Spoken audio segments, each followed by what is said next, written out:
Ayo, GM, everybody. What is good? What is good? Welcome, welcome, welcome. Come on in, come on in. Get your friends in here. All right, welcome to the Axie Classic Season Championship. This is Season 15, and I'll be Let's your go. host.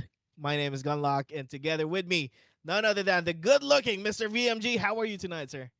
Let's go. Let's go. Let's go. First of all, I'm really hyped. Thank you so much, Axie and Sky Mavis for the invite. Then again, I will only be your shoutcaster, but also a fan of the game, so I'm very excited to witness. But we have to move really fast because the first matchup will be starting soon. So first of all, guys, this tournament is sponsored by none other than Sky Mavis, and now we can proceed to the tournament detail segment. So All right. prize pool of 3,000 bAXS, max win for the champions and the finalists. It's going to be a double elimination bracket. 16 players qualified, 10 axes are submitted, 3 bans each. Artifacts are allowed. All matches are best of 5 except grand finals, which is best of 7, and the champion of the upper bracket will get a 1-0 lead.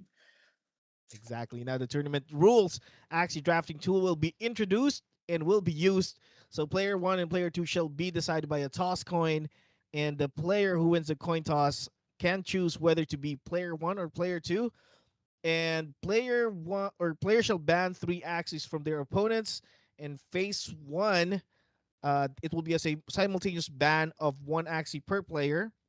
Phase two, first turn, player one bans one Axie, player two bans two Axie, and then the third turn will be player one banning the last Axie. Now, additional rule on banning: if you don't have the capability to use a banning tool, you're at a disadvantage because you will not be able to ban anything, but your opponent will be able to ban four of your Axies in your pool. And this tournament, as mentioned by VMG, is going to be using artifacts. So it is the player's responsibility to make sure that they have the artifacts equipped in each game. And the prize pool is looking spicy here. 1,100 bAXS for the first place. Second place will get 650 bAXS. Third place, 400. Fourth, 250. Fifth and sixth is going to get 100. And then 7 Woo. to 8 going to get 60. The 9 to the 12 is going to get 40, and the last 13 to the 16 is going to get 30 bAXS. But unfortunately, some of them have already been placed in those slots, and only, I believe, 6 or 8 have moved on to the next stage. And we're looking at the upper bracket right now. First match that we will witness is going to be between Mitsuya and Wow. Eshas. Let's All go, right, so Mitsuya. these names are familiar. And before that, Mitsuya was able to defeat Raisin. He's one of the champions before, and Esha's doing the same against Noel. I'm not familiar with Noel, but he was able to move on and match up with Esha, so he will most likely be in the lower bracket. Let's take a look at the lower bracket and see how that looks like right now. And there it is. Raisin versus Lester. It's going to be the second match. Noel and Chan 5539 is going to be the next or the third match. And then after that, we will determine who's going to be facing who. And we will jump on to the first game. I think they are all ready. But let's take a look at the Axie pool right now. Okay, they are Let's ready. They go. are Mitsuya versus Racing, two previous champions of the Axie Classic Season Championship Tournament. So we have a battle of the champions right here. In terms of Axie pool, Mitsuya has brought something more variations in his Axie pool compared to Racing trying to replicate the previous champions pool containing Mhm. 10 level 2 bug signals. So Oh really my really god. interesting. I'm also really curious if the previous meta of 10 variations of level 2 bug signal will work once again, but considering that Raytheon has reached like the final 4 or the final 6, it has proven to be working so far. But let's see what our season 3 champion Mitsuya has in mind on how he can counter this composition. Yeah, it's really gonna be interesting, and there's gonna be a lot of discard. And by the way, it's not Raisin. It's gonna be Eshes on the other side against Oh Mitsuya, my bad. Yeah, and it's gonna be a lot of antenna, a lot of discards, and a lot of annoying um, composition here that he can play around with. Meanwhile, Mitsuya, on the other hand, is looking like a traditional setup for a tournament from the looks of it, and that is gonna be the ban coming onto the side of Eshes, removing the mech, who is gonna be problematic against the comp that he has brought in here. There's a lot of plant on the side of Eshes, and that is gonna be problematic. So he took it out early on, and onto the side of interesting ban. Mitsuya, he Hmm. removed the leak, but there is another one though. I So think it's going for the Kotaro. Maybe it's trying to ban the Kotaros for the Shine of mm, Ashes. Um, a really interesting Axie pull from Ashes right here because from what I can remember, the previous champion with the bug signals has two choices for the mouth part, which is Kotaro if the opponent is faster and mm, Terror Chomp if the opponent is slower. So I see that Ashes has brought something new to the table with the level 2 Serious Bite. So level 2 Serious Bite, also a discard card, and it has 80 shields and 50 damage. So really, really 80 useful. shields. Yeah, Jeez. really, really useful. But I'm seeing like a random like approach from the ban of Mitsuya right here. Now chooses to eliminate the Nemo. So probably he's going to ban a Cottontail Axie. Not sure what he's going for right here because most of the Axies look very similar in my opinion. Yeah, I think he's starting to remove all the axes that will be able to go against him in the late game. He is removing Possible. the damage dealer onto the side of Eshes here. Let's see what the response is from Eshes. He has two bans on this phase. Let's see what he takes out. I'm looking at probably probably that cute bunny with that aqua is going to be troublesome for him in the late stages of the game, but we will see what he goes with. Although there is another Axie that looks similar to that one, the one with the Goda.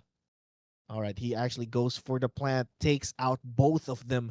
The leaks have been removed from the game.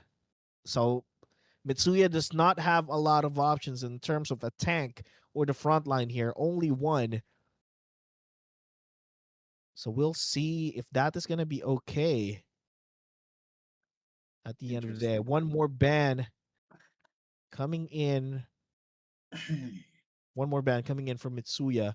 Let's see what the response is. Might ban the remaining Aqua. Let's see. That might be a play there, but it's gonna be hard just going against the plants either way, right? Like he has a lot of aqua damage, and that means a lot of ways to prevent the damage coming onto the side of those plants. I don't know, man. It's a tough situation. He only has one plant. It does have a lot of damage against the plants as well because of those beast parts, but I don't know. Just waiting. Interesting. All right. Hmm. Hovering. Hovering towards the reptile. Doesn't want to go through the red ear, but I think it's manageable. He has two spiky wings available.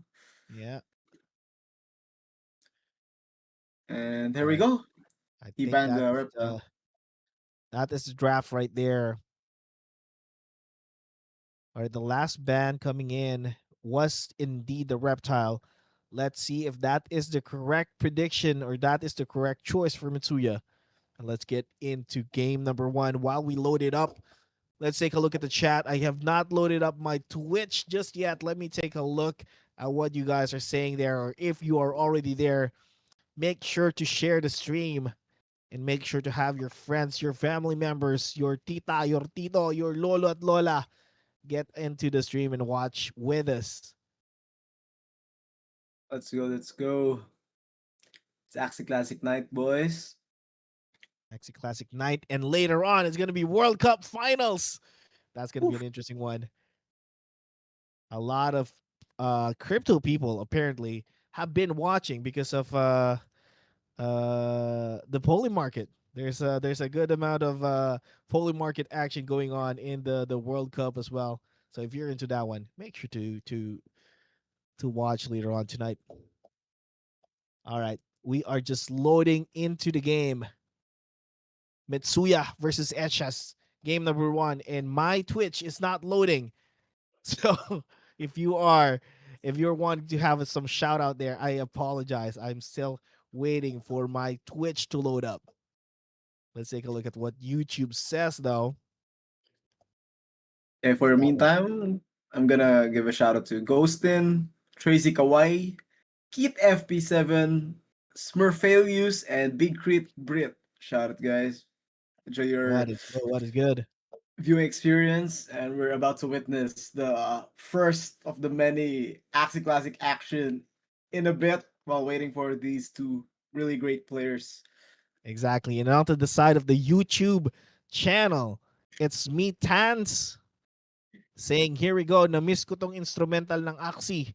Noon, kinakabahan ako habang umaatake sa arena. What a nice experience. Well, you can actually Turnin, play turnin, again.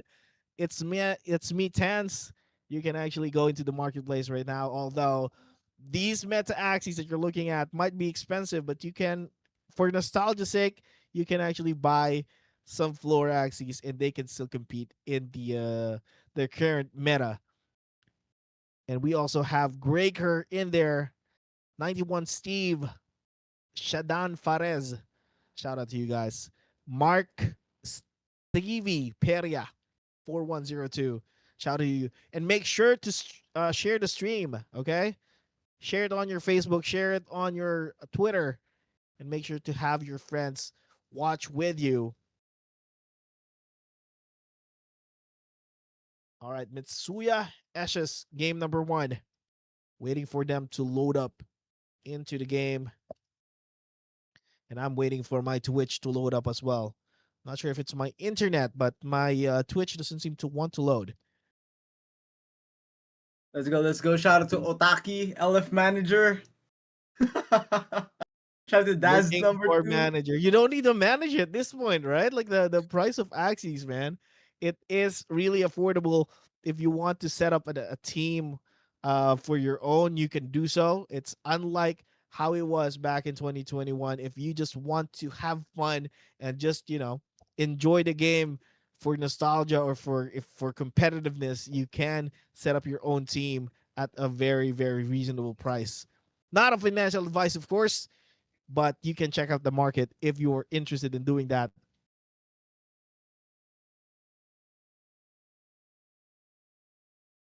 Shout out to Mark Gel Brian Salin.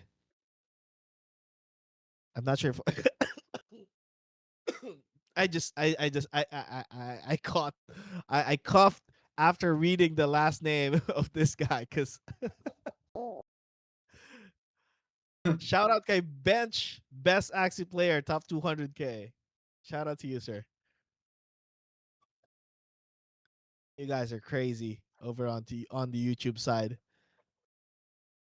All right, I have Twitch loaded up right now. What have you been doing lately, Mr. VMG? What have you been busy about while we're waiting for the game to load up? Just the usual streaming. I've been streaming the FIFA World Cup lately. Oh, okay. Yeah, hosting watch parties on a different Wow. website. It's really fun. It's my first time watching like every game from the group stages, and it's a really great sport. I'm now a fan of it, and I'm just I going don't to remember you being a soccer or a football fan. I remember you being, active in the NBA. I yeah. think you're As a Filipino, my heart will always be in basketball, but yeah. FIFA, I started appreciating the sport when I started to understand it, and once I knew who were the players, Yeah. it's It's a very tactical sport, very physically demanding as well, and I love the flexibility between, like, it's a team sport, but once it Yeah. gets to penalty, it becomes like a 1v1 sport. So it's The really goalie thrilling. versus whoever the striker is. Yeah. Yeah. Yeah. Really, really interesting. So after like the Axie Classic Championship, I'm going to like rest a few hours. Then I'm headed straight to the World Cup finals. Let's go. Insane, man. Insane.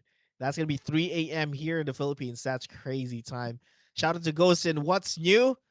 Not a lot in terms of Axie Classic.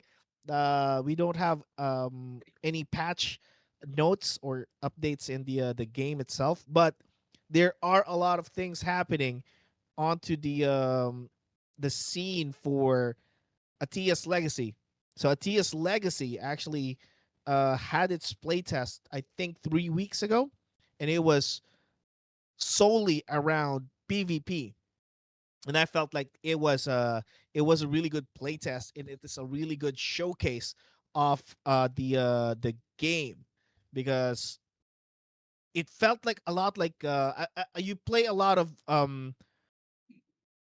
Mobile Legends, right, VMG? Yeah, Because the gameplay felt a lot like a MOBA. So felt smooth. yeah, yeah, yeah. The TS Legacy is really popping. So hopefully we get the game out soon or launch sooner, so that we can all enjoy it live. And at the same time, another game that is around Axie is the Terrarium. So the passive staking or land staking game. They had a lot of updates around it, and it's really, really making the market move in terms of the collectibles, the land. So if you are into, if you have a lot of collectibles lying down on your account and you have a land, well, you might be missing on the rewards from Terrarium. Make sure to actually check that out because those things are happening on the background.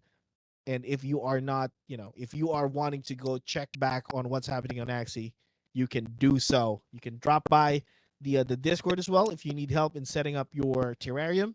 So make sure to go in there. Let's go at Ghost C. and says, "Yeah, should do an Axie tournament for old school players like me." We were actually thinking. We were actually thinking. I think there's conversation between me and Grors for Origins. Maybe we can do something for Axie Classic as well. Rabelio, make Axie great again? Yes, sir. We will do so. We will do so.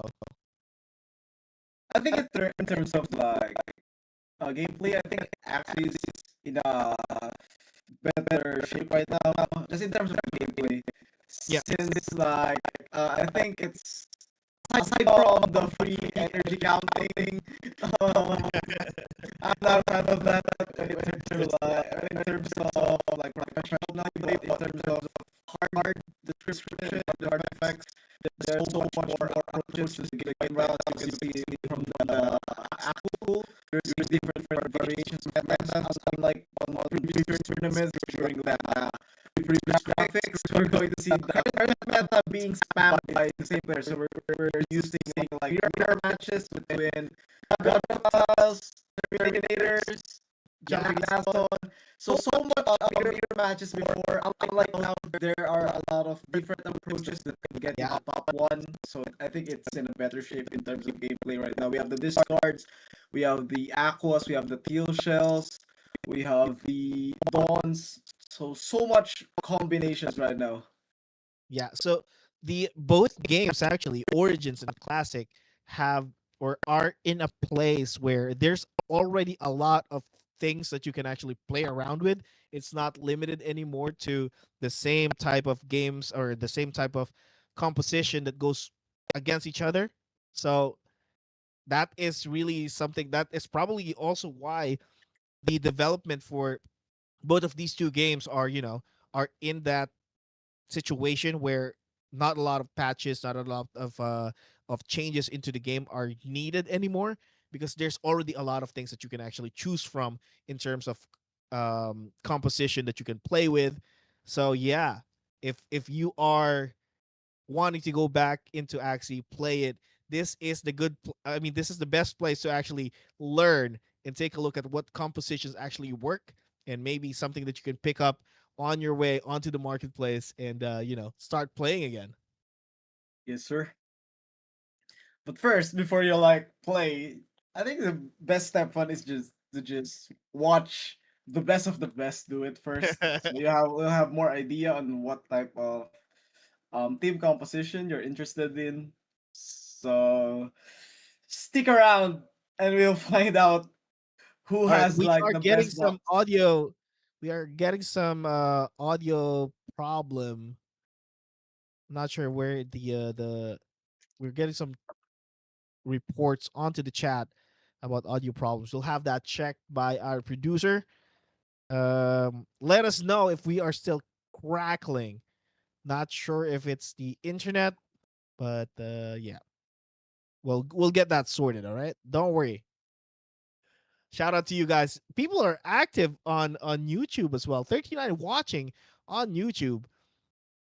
All right, Shout Mitsuya Pakispo. All right, we're gonna get Mitsuya back into the uh the screen later on. Shout out to Faint in the chat. It's me tense. Oh no, it's also in the chat. 91 Steve, OBQT, Dummy Labro. Mic check. Are we good? Are we good? All right, I think we're good. I think it may have just been the internet. Protentic. Parisked ng SC. May tournament kami. I'm not sure if we can do that. KG Agno. Saluduhan nyo lahat si Mike. Will do, will do. Salute.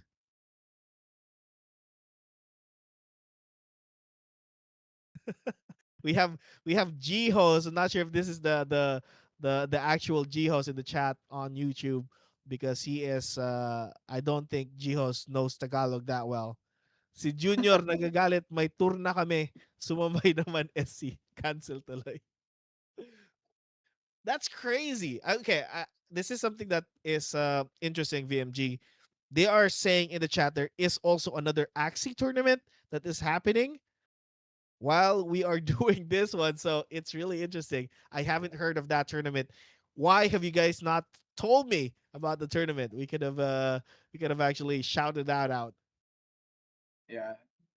Ano ba yan? What guild has produced that tournament? Would love to watch as well. Too bad Yeah. it's in the same like schedule as this one. Yeah, exactly, exactly. It's really I'm really happy to hear that there are still some communities that are actually organizing their own. And by the way, guys, if you have any tournaments that you want to host in terms of Axie and all of that, you can reach out to Jace the Wizard. I believe he is still, or no, maybe not Jace, but maybe Jatster. Um, they can help you out in terms of sponsoring or supporting the tournament, and yeah, make it a little bit better in terms of the prizes, or or maybe just help And here out we in terms of. Oh, there you go. is the matchup. Otake All right. nagre-reklamo eh, tagal daw. He says it's too long. Don't worry, brother. It's here. All right, double aqua set up for Don Yel Mitsuya. says, ano ya, kwentuhan na lang? All right, we're right into the game. As you guys complain, we are gonna get into the game. Shout out to Mike Wilson Esports. Shout out to you guys. All right, Really here we nice go. card, bro. Game number one, round two Bad draw already. for Oh my god, Ashes. that looks Not the so best draw. scrumptious on the side of Edges. It's gonna be it looks like a kill already. Using the Kotaro, they gonna get the energy for that one. Ah, I think no what do you think about energy this for matchup, that VMG? Katara. I prefer the double aquas. If I were Mitsuya, I would have used the same composition, like a tank at the front and just play the double aquas because it can deal like the most damage. So it won't matter if your opponent has a discard. You can just play the most damage every round, and you will still progress throughout the game. But it's still not a sure win type of matchup. But considering the early draws for Eshes right here, really, really bad draws for Eshes. Mitsuya should capitalize and just go for the head. And we can see right now, he's going for it, trying to eliminate the front as early as Oh my round two, god. follow up with a Koi. Edges with the This is gonna be answer, enough. Venge Arrow Uh, plus double discard, full value. But this one, Scarab plus the vegan diet will get the ooh. heal and the kill. Double purpose, Mitsuya having 3 healthy axes, and he's in a really, really good spot right now. Really, really good spot in terms of the HP, but the card is the problem here Uh-oh. for Mitsuya. Two discards coming in, getting the value Mm. during a last stand. Oh my god. Ashes with a heads up play there, getting the advantage already on his hand because there is no hand right now for Mitsuya. I Mitsuya I for the that this is lead. why I don't like playing against the antenna VMG because it's so annoying. You don't have anything to play with. All right, here we go. Goes in with a piercing sound. Upstream is gonna be damage dealing and the buzzing wind together with the shell jab. Not gonna be enough to kill it just yet. Critical escape doing a lot of work there, but gets the value from all the cards. Bug signal is enough to finish. Oh, No, it goes bad, on last stand. bad last Ugh. stand for Mitsuya right here. Ashes really had like one of the worst draws for this composition, but he's slowly coming back up. I think this one gets the kill. Oh Oh, no, not no, it's not enough. gonna be enough. Does not Still, get the kill here. And the discard just keeps coming in, VMG. He does not have anything. Meanwhile, Eshes has double Kotaro, would be able to take advantage of it. But will he risk it? I don't know. I don't think it's worth it at this point. Although he has a critical escape here that will lower the damage coming in from Mitsuya. If he does play only one card, I don't think he would though. He's gonna secure the kill. Upstream swim is gonna be enough to kill. The buzzing wind together with another upstream is gonna deal a lot of damage.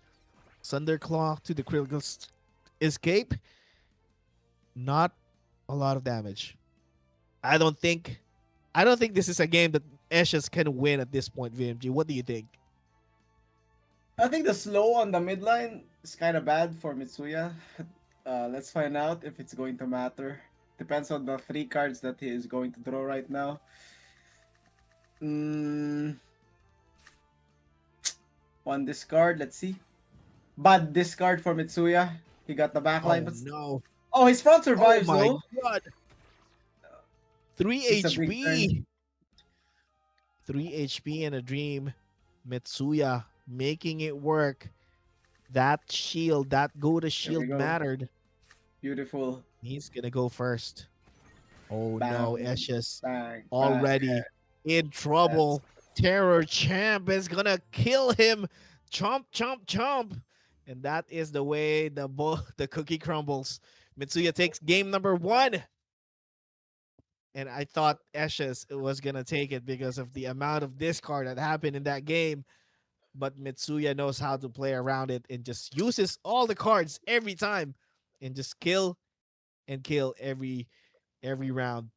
Mitsuya taking game number 1. We are it's gonna be best of 5, so we'll see if he continues to get the wins. And of course, they can play any Axie that is left on their inventory. And yeah, that was interesting. yeah. I think team composition wise, it's a good pick for both players. Unfortunately for Ashes, it took him a while for get the bug signal combo. I think he started getting that combo at round 3 or 4. So After very the very plant slow died. start. Yeah, very slow start for him. Unlike Mitsuya, he got the best damage cards. He was unable to like get full value from his front line and just went for the blitz. He was too Yep. fast and he gave no space for Ashes to come back. So well played. 1-0 for Mitsuya. First to 3 wins. Let's see if there are any adjustments. Yeah.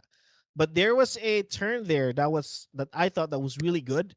When the plant on the side of Esches went on last stand, was able to take advantage of the double discard coming in from the vegetal bite. But unfortunately, it didn't matter because Mitsuya was still able to finish him off.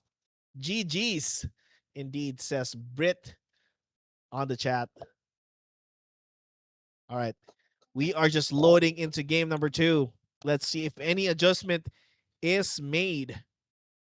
And we'll see. All right. Shout out to everyone in the chat right now. You guys are so active tonight. 58 of you watching on YouTube. KG Agno, shout out to you, sir. JC Axie, what is good? What is good? So active in the chat. All Let's right. go. We'll get the game loaded in just a few minutes. Make sure to share the stream on your Facebook accounts, on your Twitter account.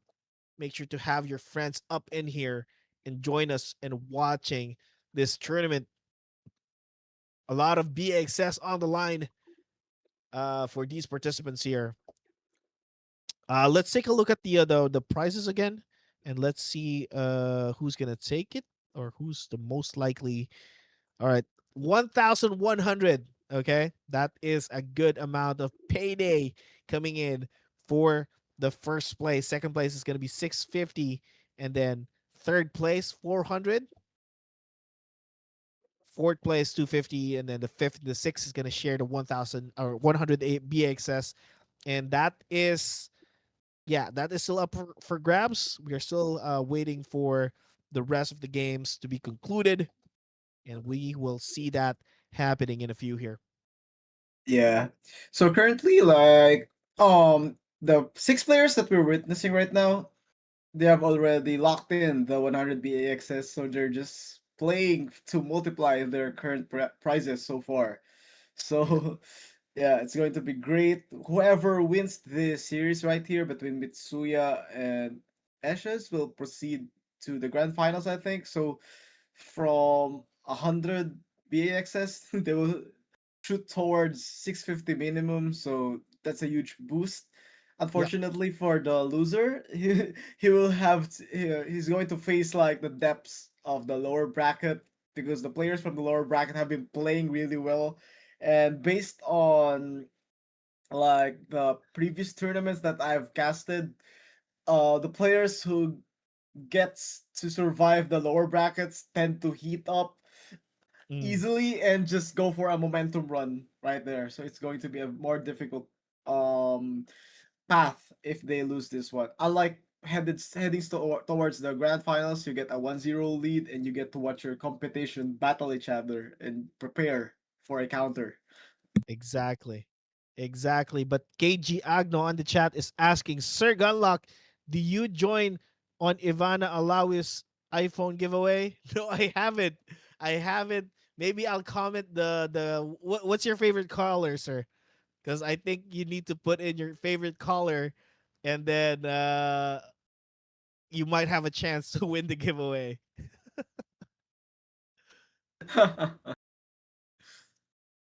Ethereal Blade is asking, magkano ba value niyang bAXS? The bAXS right now, I believe, is sitting at $1. Somewhere between 92 cents and $1 right now, the value of bAXS. So we are looking at somewhere around 1,100 USD for the first place. Not too shabby in a bear market.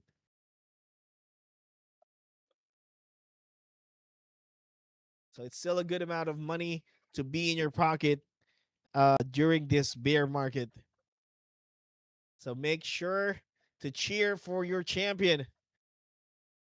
Cheer for who you think would win. But right now, we are going to get into game number two pretty soon. And we're going to determine who is going to move on to the finals and who's going to go through the gauntlet of the lower brackets, as what the VMG described earlier. Let's go, let's go. 1-0 currently for Mitsuya. Again, all of the matches will be a best of five except the grand finals. And here we go. We're headed Here to we match go. number Oh my two. god. And Already in both round two. players both made an adjustment. Oh Interesting. my god. It's enough to kill it.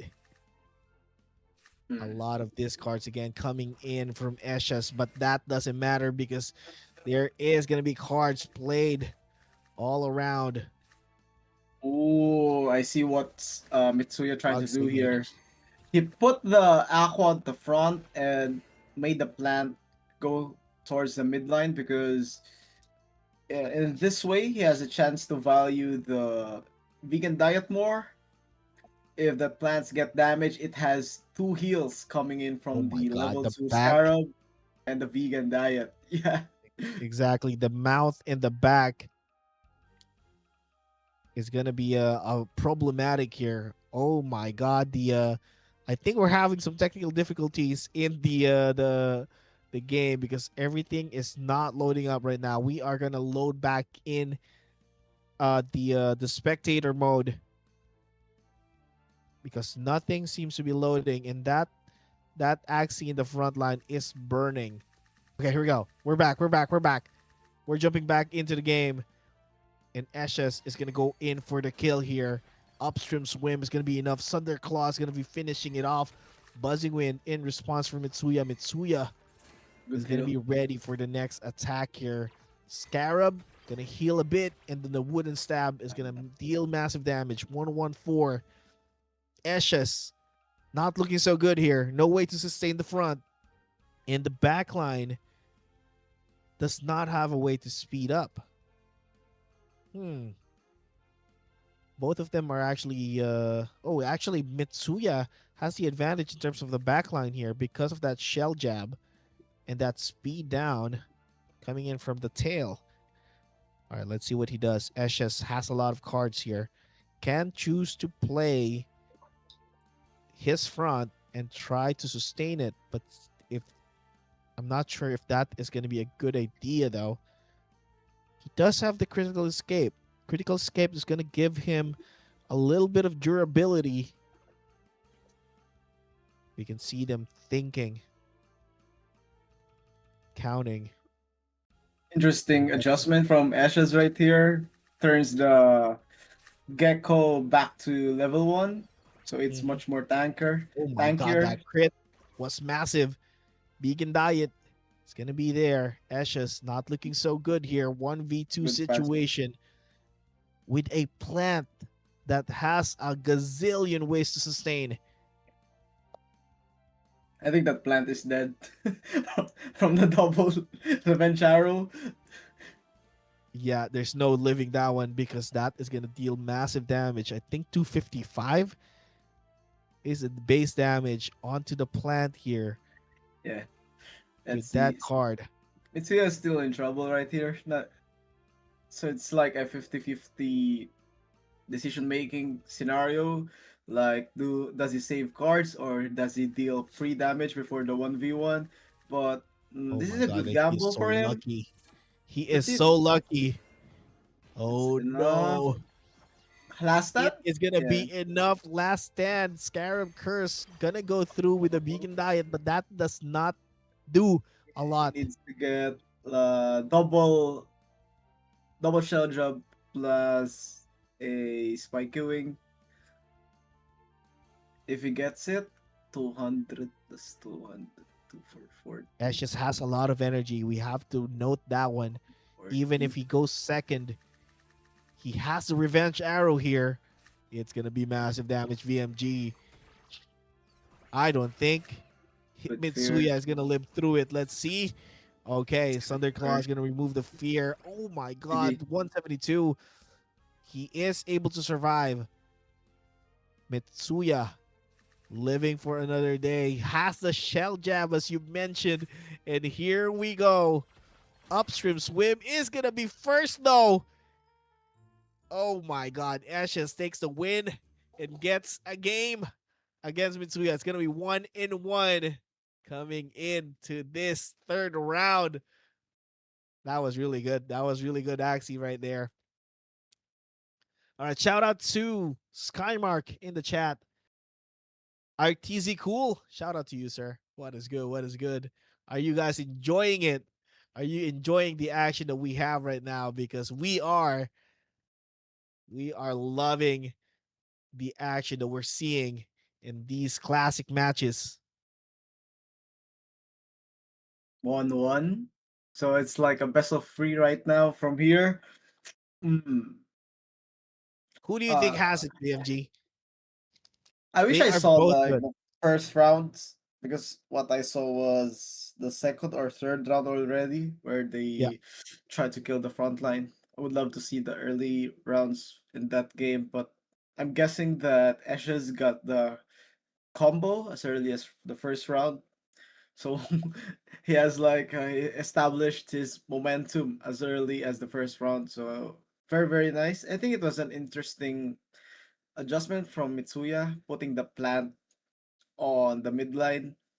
Unfortunately, Ashes made a great play with the 1v2. He decided to pass, and that 1v2 is very much winnable for him. One of Mm, the things that I appreciate from the composition of Ashes right here is from the previous tournament, the champion, he mm, relied on the combos of the bug signal. The bug signal chain generates the discards. But for this one, for Eshes, even though his frontline and midline axes are eliminated, his backline axis still carries that single discard from the Sander Claw. So he was able to like pressure his opponent even though he is the only axis left remaining and he could play a 1v2 easily. So very exactly. really really really nice choice of backline for Ashes right here.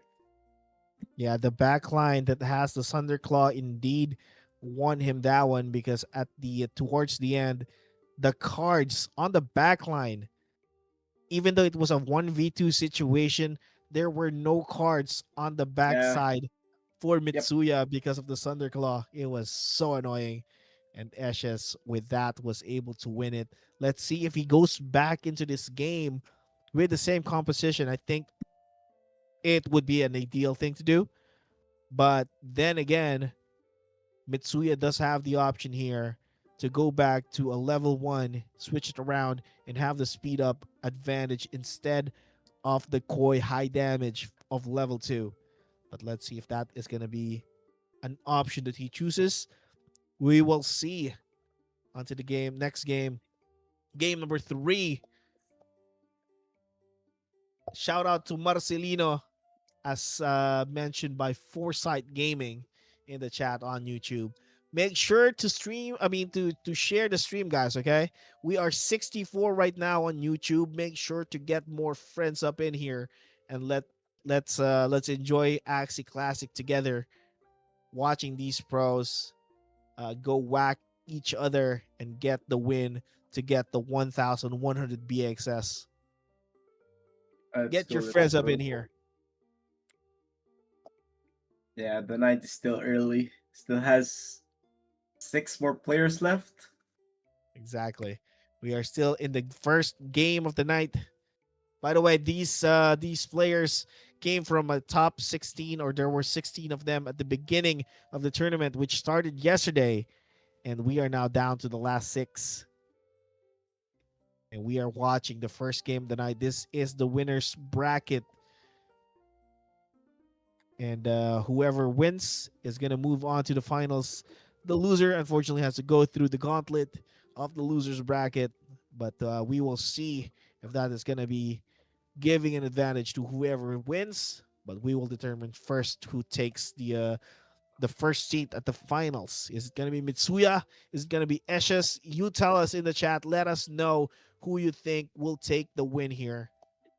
I feel like it's still a 50-50. We've seen them play, and I think Ashes needs to draw those bug signals early into the game to take advantage of them. If not, it's going to be the same result as the first game, and they are just jumping into the game right now. We are waiting for the game to load up.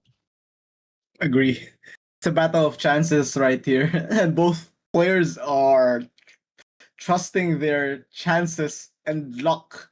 especially on the early rounds. Exactly. First round is gonna determine right away how the game is gonna progress. Yeah, I agree. Shout out to Chuck Fresco who is talking. So your casters for tonight is me, VMG, and Sir Gunlock. Shout out to Sir Chuck. Hey Chuck, what is good, sir? What is good? Happy to see you up in here. It's I think it's early from where you are, Chuck. Happy to see you um watching the game with us. Yeah, my name is Gunlock, and it's gonna be VMG together with me. Tundra in the chat as well. What is good? Hello. Hi to you, my sir. Shout out to you. All right, And we're gonna be jumping into the game. This is nice. gonna be round one. Let's see Hmm. who has the better hand. Ashes, Mitsuya, and from the looks of it, Ashes doesn't have the bug signal. It's gonna be bad. Let's see if Yeah. that is gonna dictate the rest of the night, though. Mitsuya has a good hand here. Might use everything onto the next round. Round number two. He has a lot of damage coming in from that backline. Together with the plant, might be a good kill to take out the front line here.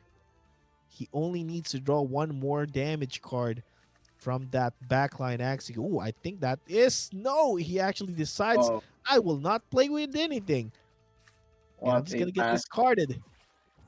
Great passes from Mitsuya, dodges the cat tail once again. And now he could start playing his offense. Uh, would also like to note the adjustment from Ashes, placing that backline Aqua. Mm-hmm. I think that Aqua is a really great threat since it is the fastest among the bunch and it deals great damage while also providing the discard utility. So I would like to see how he works around, considering that he has a bad early draw right now. Here comes the lifesteal from the plant, steals one energy, full value from that plant right here. But Eshes starting to begin with his combo. Yeah, the discard is coming in from Ashes, and you can see that he has double pumpkin. That discards a card. That's a level 2 pumpkin. A Yes, lot of sir. shields. And at the same time, the utility of removing a card from your hand if the shield is not broken is going to be problematic for Mitsuya here. He does not have a lot to work with. We'll draw 3 cards, but we don't know what those are. And if that's even going to be enough to kill that front line, who might just pull up those 2? No, he is So- actually going to go for it. Yep, Oh, exactly what we have predicted. 2 cards. Scarab Curse is not going to be enough to break through that shield and kill it. Unfortunate. One more round coming in from that plant. Ashes. interesting adjustment from Is Mitsuya it? right here. Uh, he switched his level to Scarab back to 1, so he's playing more damage at the moment and less sustain. Hmm. Looking Oh, at a lot of Ash's bug hand, signals. yeah, you can see the double bug signal once again. So Mitsuya needs to make a move right now. I think he knows it too. Yeah, he's going to be. I certainly think so too. He does have a good hand here to Good sustain the play, front. perfect play from Mitsuya. Good All right, counter play. Ashes. He's gonna go in for the kill for Mitsuya. Ashes plant goes down. The buzzing wind together with the terror champ is gonna deal a lot of damage and put Here comes some the heal fear and onto the plus damage. midline. Woof! Oh my god, really good play there. Damn. Mitsuya does not even discard anything because everything was played on the side of Mitsuya. Ashes is not gonna be happy with that result. That midline not looking too sharp here. The fragile is going to be problematic for Ashes here. If Mitsuya draws some damage card, let's see if he does. And Wow! he does do Perfect draw! so. This is perfect. Oh my god, the damage is going to Ashes. be massive coming in from Mitsuya here. I think He this is is going enough. to break through the shield, and that is going Bam. to be enough to put it in last stand. Vegetal Bite is going to go through. There's nothing to be discarded, though. Mitsuya has the upper hand here, but we've seen the situation before, but it was a different setup. It was not a double aqua. It was a plant in the front line. Let's see if Ashes Play can do the everything. same thing. Ooh, revenge arrow. Gonna deal massive damage here. Terror champ or terror chomp is gonna do so as well. The Mitsuya could buzzer still beam. gamble mid for me. He saw the double revenge arrow, so he knows that the remaining cards of Ashes won't deal much damage. And if he plays the koi, it's an advantage for him. So just play everything. Good play for Mitsuya right here. Now Ashes going for the kill, just Get to enough. this card But as well. yeah, this is gonna give the slow, perfect. Oh my god, the setup was nice. Yeah, Mitsuya looking prime, but the question is, does he have the card that he needs to finish it off? He does. GG. I think that is gonna be enough. Good card The order upstream. for Mitsuya as well. Oh my Playing the god, shell jump damage first. so high. Yeah, GG's. Ash is going down. And it's as what you have predicted, Mr. VMG.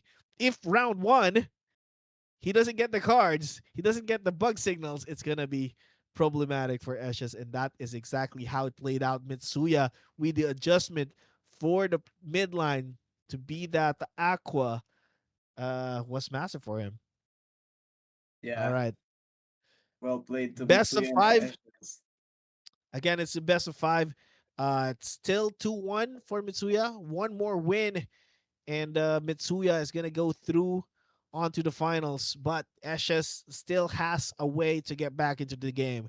He needs to make sure that luck is on his side to get those bug signals early, because if not, it's gonna be problematic.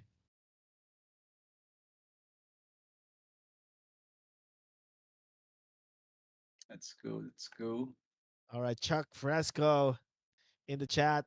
Big crit Brit. We are still out in here. We're still out here.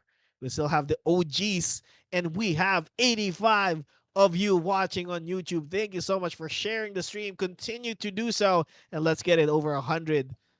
Get your friends, your family members, watch us here on YouTube and on Twitch as well. If you want to watch there, make sure to share the stream. Get everyone involved. Get everyone enjoy Axie again. And as always, let's make Axie great again. All right. Go Axie from. Shout out to the Twitch and YouTube viewers. 2-1 lead for Mitsuya, one win away from advancing to the grand finals. Let's see how Ashes how he will try to bounce back and equalize the series. I think Mitsuya played it perfectly. He was gambling with his luck on that previous game. We can see he passed twice. He dodged the cattails of Ashes, and once after the two passes, I think he Uh, predicted that. For sure, the third round he has the bug signal combo, so he just decides to play all of his cards. So perfect timing for Mitsuya right there. Two gamble passes on the first and second round. Third round plays it perfectly, and it just went downhill from there for the side of Ashes. Let's see if he can repeat his magic on game the next game, because that is really risky, because if he decides to pass and Ashes is holding those bug signals, it's gonna be hard to bounce back for the side of Mitsuya. So really interesting matchup so far, and yeah. I'm excited for the next game. He really needs to pray to RN Jesus, man, that he draws those bug signals early because that is what's going to be determining the win for him most of the time. And yeah, let's take a look at the lower bracket. Let's take a look at what is going on there. Who is moving on? All right. Oh no, my boy Racing losing to Leicester. All right. I've seen and casted a lot of games for Racing. I believe he is one of the active community members of Ronky Rice Farmer. And we had a tournament back in the day, a few months ago. And yeah, unfortunately, he is not moving on. And we have Leicester 5261, who's going to be playing against Noel or Chan here. And I think we might be watching that one after this. So we will see. We will see. Shout out to Foresight Gaming. Si Champi po finals. Uh I don't know, man. I don't see any Champi here. I don't think it's gonna happen. Findriv is also in the chat. Shout out to you, sir. We have some Latin America or um some of our Hispanic friends up in here. What is good? What is good? 50 Cent in the chat. Axie forever. Yes, sir. It's been 5 years since the high or the height of Axie in 2021. We are still in here. We're still grinding. We're still playing, and we still love classic. And if you love classic, make sure to share the stream. Okay. Let's go. Give it a share. Send it to your group chats, to your Discord, and just host a watch party because we are now down to the last 5 players. Congratulations to Lester for moving towards the top 4. And Lester's just waiting for his next opponent. Yeah, it's gonna be either Noel or Chan. Yeah. This is gonna be an interesting one. Chan. Is this the Chan, the champ Chan that we're talking about, or is this the fake Chan? I think it is the original Chan. But yeah, it's gonna be is it the comeback of Chan? We will see as it unfolds against Noel here. And Yeah, shout out really. kay Malate, yung brief na hiniram mo, pakisauli. Balik mo na yung brief, sir. Balik mo kay Rian Drody in the YouTube chat. Shout out to DDG members. Shout out to you guys.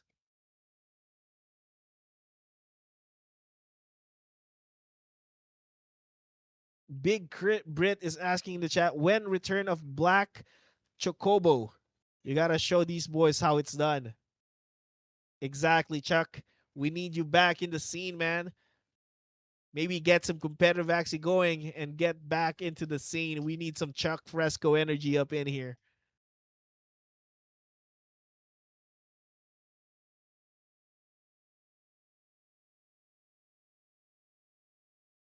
I'd make sure to share the stream in your Discord, in your YouTube, because we're going to be jumping in to game number 3 in just a few minutes here. Game number 3. No, it's actually game number 4, right? It's already 2-1. All right, game number 4 between Mitsuya and Eshes. No changes in both Oh, sides, but no bug signal on the side of Eshes. The bug signal, as you can see here, the bug signal is pretty strong. However, you need to draw it early, which he oh, does do so in the second round, and he is able to use it. Vegetal Bite is going to discard more cards here. And then the Cattail, not going to do a lot, but the bug signal is problematic together with October Treat. At the end of that, Mitsuya lost 6 cards in the process, annoyingly. Let's see if yeah. that is going to be okay. If that decision to pass on that round 2 was all right for Mitsuya, or is it going to be problematic? He's in a slight disadvantage in terms of the HP. He is going to go all in right now. Revenge Arrow to the Thunderclaw. Piercing Sound as a response. The Scarab is not going to heal him, but it's going to deal a lot of damage together with that Horn for his Axie. The Vegetal Bite, not going to be enough. But it does discard a lot of cards coming onto the side of Eshes. There Good is. start for Ashes right here. Mhm. Hmm. What is Five the play pin. here? There is a lot of cards that he can play with and get rid of that front line if he does decide to do so. Let's see Bad. what the decision is. He actually goes in for the kill. The Thunderclaw started up with the discards, and the October Treat is going to discard some more. 8 energy, but what can you use the energy for on the side of Mitsuya if you don't have any cards? He did Bad not early draw draws. the he did not draw the bug signals early onto the round on the side of Esches. He got it in round two, but it's still working to his favor. Esches wants those two plant axes to die already so that he can draw more cards onto the back line. But first, he needs to get rid of the midline here. 10 energy on the side of Mitsuya, but no cards to go around with. Let's Yeah, see if he gets something. Mitsuya really needed those vegan diets from his front line. He needed to sustain his front and just prolong the health of his midline. Oh Now my it's god. looking really bad for Mitsuya right here, and I think it's good as GG. He knows it too. Oh my god. We are going to go the distance here in the discard. Keeps coming in for Esches. 3 Axies still alive on the side of Esches. Mitsuya does have 2 Axies, but does not have any card on his hand. 3 cards is going to be drawn. But what are those 3 cards? That is the question. And are they going to be enough to kill this annoyingly tanky front line for Esches, who probably still has a lot of shield to work with? And he does. Oh, okay. He's going to skip the front and will allow it to die. But the bug signal is going to go through another set of discards, piercing sound to the shell jab. Be enough to kill the front. And it's a 2v2 situation here with 10 energy for Mitsuya with no cards on hand. What can you do? Asha seems to be in the lead. 4 energy, good enough for this composition here. Mitsuya decides to go all in. No, it's not even going to be alive because that midline is going to be killed. Buzzing Wind to the upstream. And the bug signal is going to discard more cards. It does not have any value anymore, though, because there's nothing to discard. Mitsuya seems to be in the back foot here. Oh my god, he just continues to discard everything. Buzzing Wind to the Terror Chomp. Gonna be not gonna do a lot. And it's not looking good onto the side of Mitsuya. We might go the distance here, boys. We might get into the game number 5. I think this is good as done. Still fighting. October treat. Okay. Okay. I bet I think I'm wrong. Maybe there's a chance here. But that speed down though is gonna be problematic for Mitsuya. Yeah, I think it is a GG right here because that revenge arrow is going to deal 172 upstream. Swim to the bug signal is enough to kill Mitsuya's backline, and Esches is going to take game number 4. It will bring us to a match point. Game number 5. Oh my god. Well done, That was Esha. intense. Yeah. Well played, Esha's really, really nice play right there. He made a great read on how Mitsuya plays. From the first round, he was holding the cattail, decides not to play it as early, uh, like the previous game. So at the Yeah. second round, he played the cattail. It's like a really good win-win kind of strategy because playing the cattail with your discards, if Mitsuya decides to use all of his cards, you get some of those cards back through the cattail. And if Mitsuya decides to go for the pass again, you get the discard, and he got like 6 discards from what Gunlock said. So it was a win-win play from Eshes right there. And after that second round, you could see how Mitsuya's deck crumbled. He never got a chance to make a setup, and it's really just like an easy GG for Ashes. So for the final game, I think both players should still use the same lineup composition, but try to approach the game differently Yeah. because Yeah. Mitsuya made the outplay on game number 3 by doing the double pass, and Ashes went straight back at him at game number 4. He knew about the double pass, and he made an adjustment into it, giving him the win. So game number 5, it's a do or die for both players. I don't know who will win. The Axie gods will decide, but I would love to see the best of the best types of plays from both players. Let's go. Exactly. And also in the chat on Twitch, Chuck Fresco says Black Chocobo was just an alter ego. I cannot dig that deep again. Happy to watch the new generation play. These guys play at another level from the OG days. Exactly. There's a lot of change from the 2021 height of Axie in terms of gameplay. There's the level 2 cards now that is making it interesting, and there are a lot of compositions. There was a discard comp back then, right? But it was more of a bug rather than the what we are seeing here, that it can be a plant now, it can be an aqua now, it can be a reptile now. It it the bug signal is just making it work for a lot of axes that did not have that capacity in the past. So yes, but I mean, if you can just read the meta, Chuck, you can still play.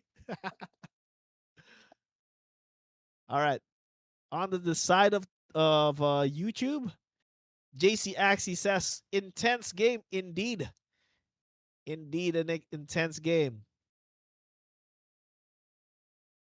Slappy says salute to Sir Mike. Good luck na guild leader ng Blooms.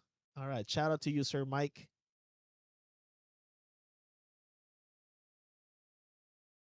Shout out to every one of you that is still watching and sharing it. 71 of you watching on YouTube. Make sure to share the stream.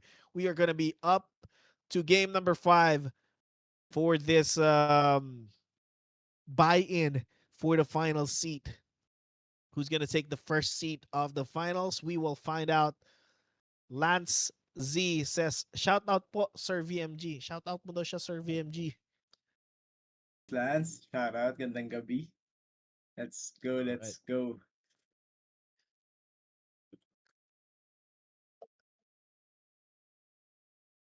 Please give salute to Faint. Okay, yep. Faint also from the Ronky Rice farming community. Salute to you, sir. Salute. Salute. All right. Salute coming in from New Rith Mint. Are you guys what other games are you guys playing onto the chat uh on Axie? Terrarium is like something solid in terms of earning, but of course you have to have a lot of collectibles from what I heard. So if you guys are not into that one, maybe that's something that you can check out as well. That is a good place to earn passively, but of course you have to also, have decent amount of collectibles for you to be able to take advantage of the passive earning onto Terrarium.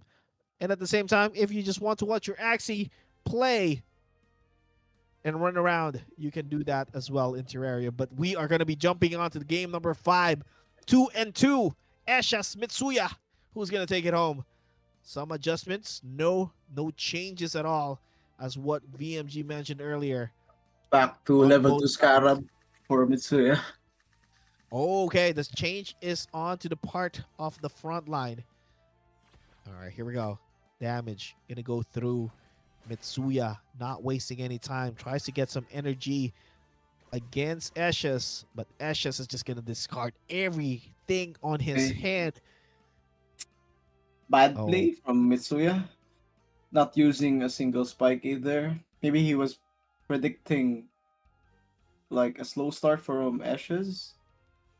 Could have got like 80 more damage value from a single spiky. oh no. That may have been the thing that is gonna prevent Mitsuya from moving on to the finals right away. But here we go. The damage is still coming in though. The bug signal is gonna discard nothing onto the side of Eshes, but Eshes has the advantage in terms of the energy. The HP leading to the side of Mitsuya. Mitsuya crackling his fingers. Trying to It's think about those the plant next move cards. here. Yeah, if he gets a vegan and a scarab, might be good for him. Oh my god, no plant cards available. Oh no.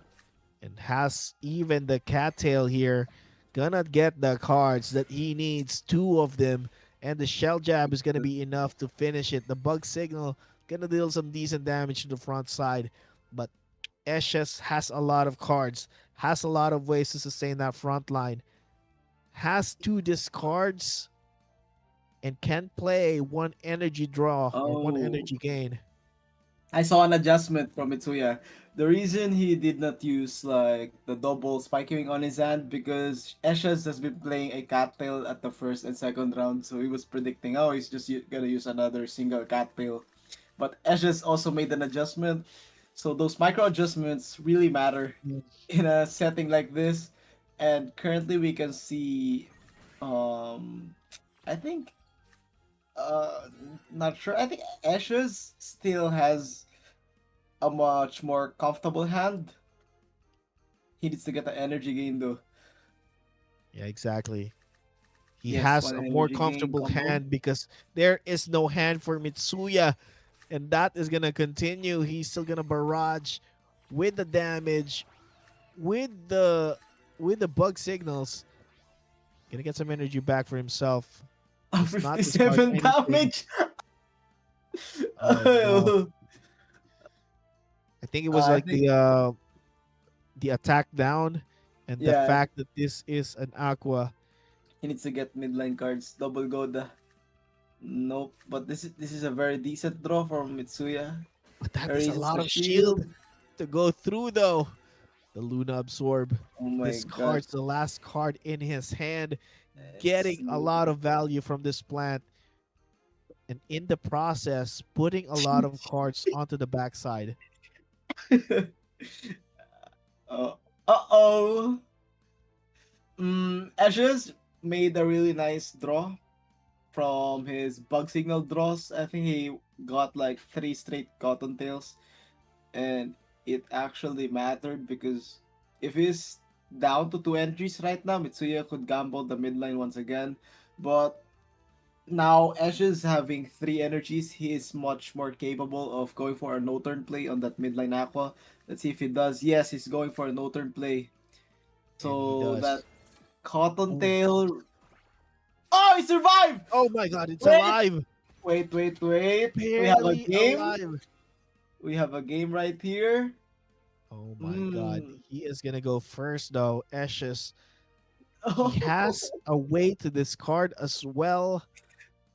that was a nice draw. Mitsuya was able to get four cards on his midline on two draws.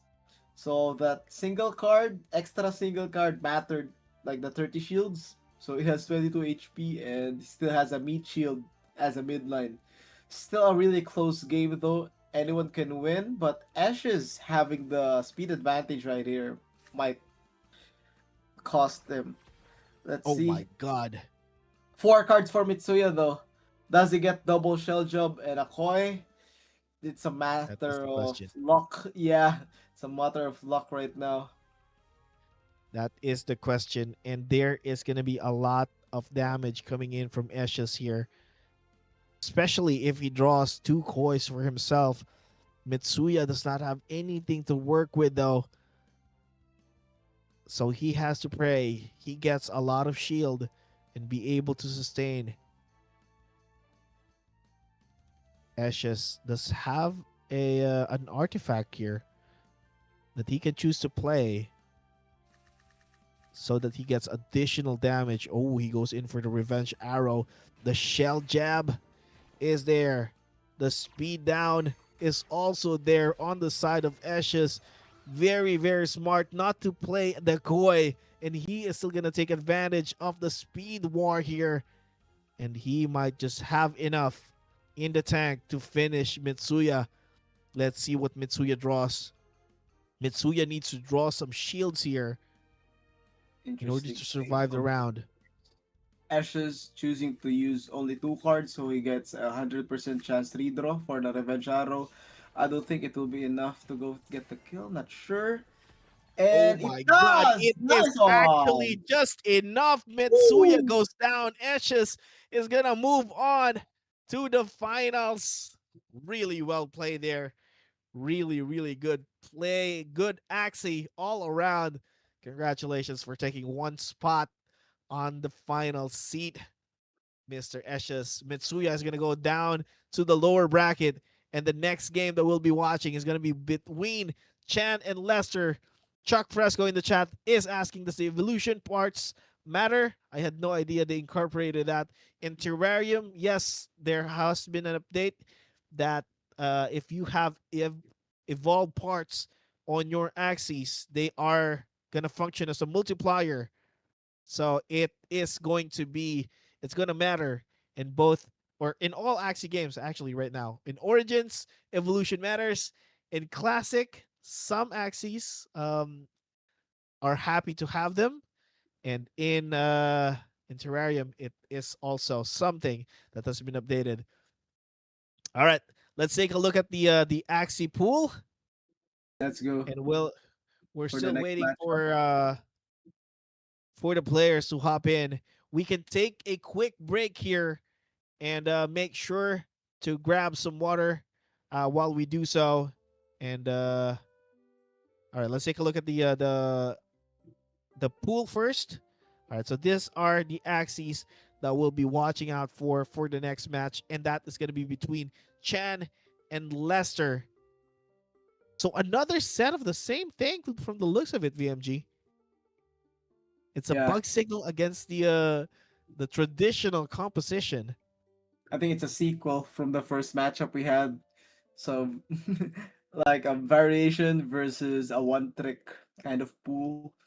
So previously it was a close match, but the bug signals won. But for now, we're going to find out if history will repeat itself after a short break. So we will be right back, Exactly. guys.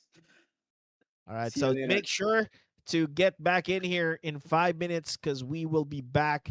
And yeah, just grab some water. I mean, go to the washroom if you need to, and be here when we get back because we have more classic action going on for you. All right. Be back in 5.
All right.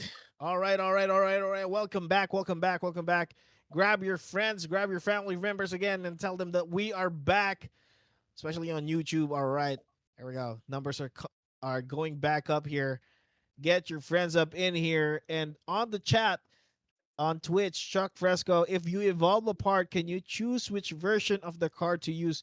Yes, in Axie Classic, you can switch around level 2 and level 1 parts depending on your playstyle, on whatever is um, the current setup of the enemies that you're matching against on the leaderboard. But most of the time, level 2 is really good part to actually use. Revenge Arrow is one of them, one of the stronger cards. So yes, you can switch them on Axie Classic. In Origins, you don't. It's if you have it upgraded, it's automatically upgraded in game as well.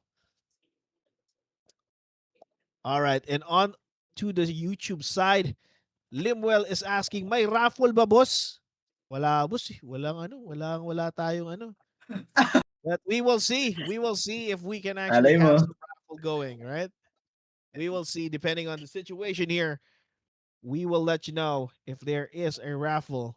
Maybe there is a sponsor somewhere in there that will send some Axies, and we will let you know if that happens, okay?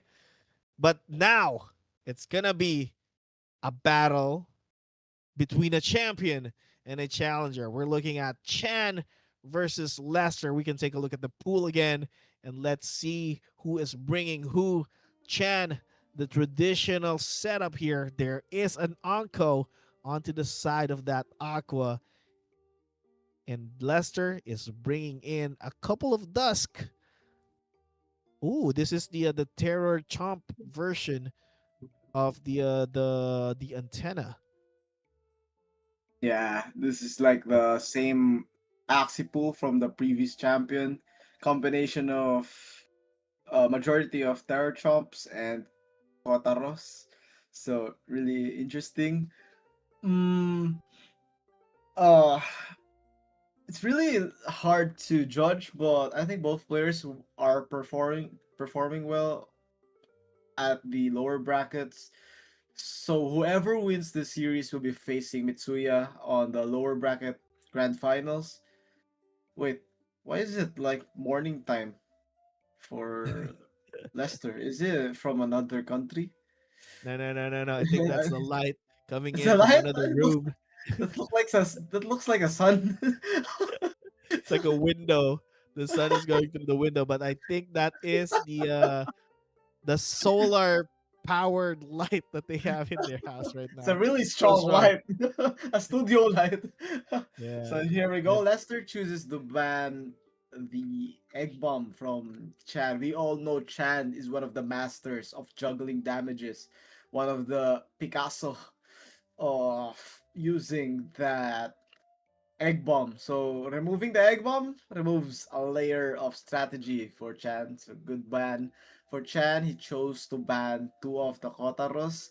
So I think Chan might go for the third Kotaro as well. So eliminating two Kotaros. Because we all know how this triple Kotaro, triple discards work. They have only energy, they have unlimited cards. Really, really annoying to face against. mhm. So really good approach in the batting phase for both players so far. Yeah, I Nice. want to see that Unko go through though, because that is gonna be a really good axie to watch out for, especially that mechanic of passing the aggro onto the next one if it is in the front. So we will see if that Unko from Chan is gonna go through, and the rest of the axes that Lester has here still good against what Chan has. A lot of Dusk, a lot of plants going against those Aqua, but there are a couple of Teal Shell coming in for Chan, and the Red Ear is gonna make that stronger. All Really right, nice ban for side of there we Leicester right go. here. The Eliminates the bands. couple Spike Wing. And the bans are in. The Onko goes through. I want to see that Onko play coming in from Chen because that is going to be a lot of fun, especially when it targets the midline that will most likely be one of the key axes for Leicester here. GM GM Mal says si Boss VMG na lang daw i-raffle. Patay tayo dyan. Mamahalin to. Hindi to pwede i-raffle. Luck, Luck Shampoo says akala ko scam ang Axie. Akala mo lang yun, sir. We are still playing. We are still grinding. And we are still giving away prizes. And this tournament is 3,000 bAXS worth of a tournament in a bear market, 1,100 USD. Not too shabby for a tournament. And Chan has been winning a lot of them. Let's see if the Chan power or the Chan magic continues here. And let's see if he can move on to face the champion or the Eshes waiting in the finals. All right, we're just gonna wait for them to load up into the game and get ready. Me eliminarion, I don't understand. Jerry PX, me eliminaron a todos. I don't understand that, but did you say that you got eliminated? Unfortunate, unfortunate, sir. Nice try.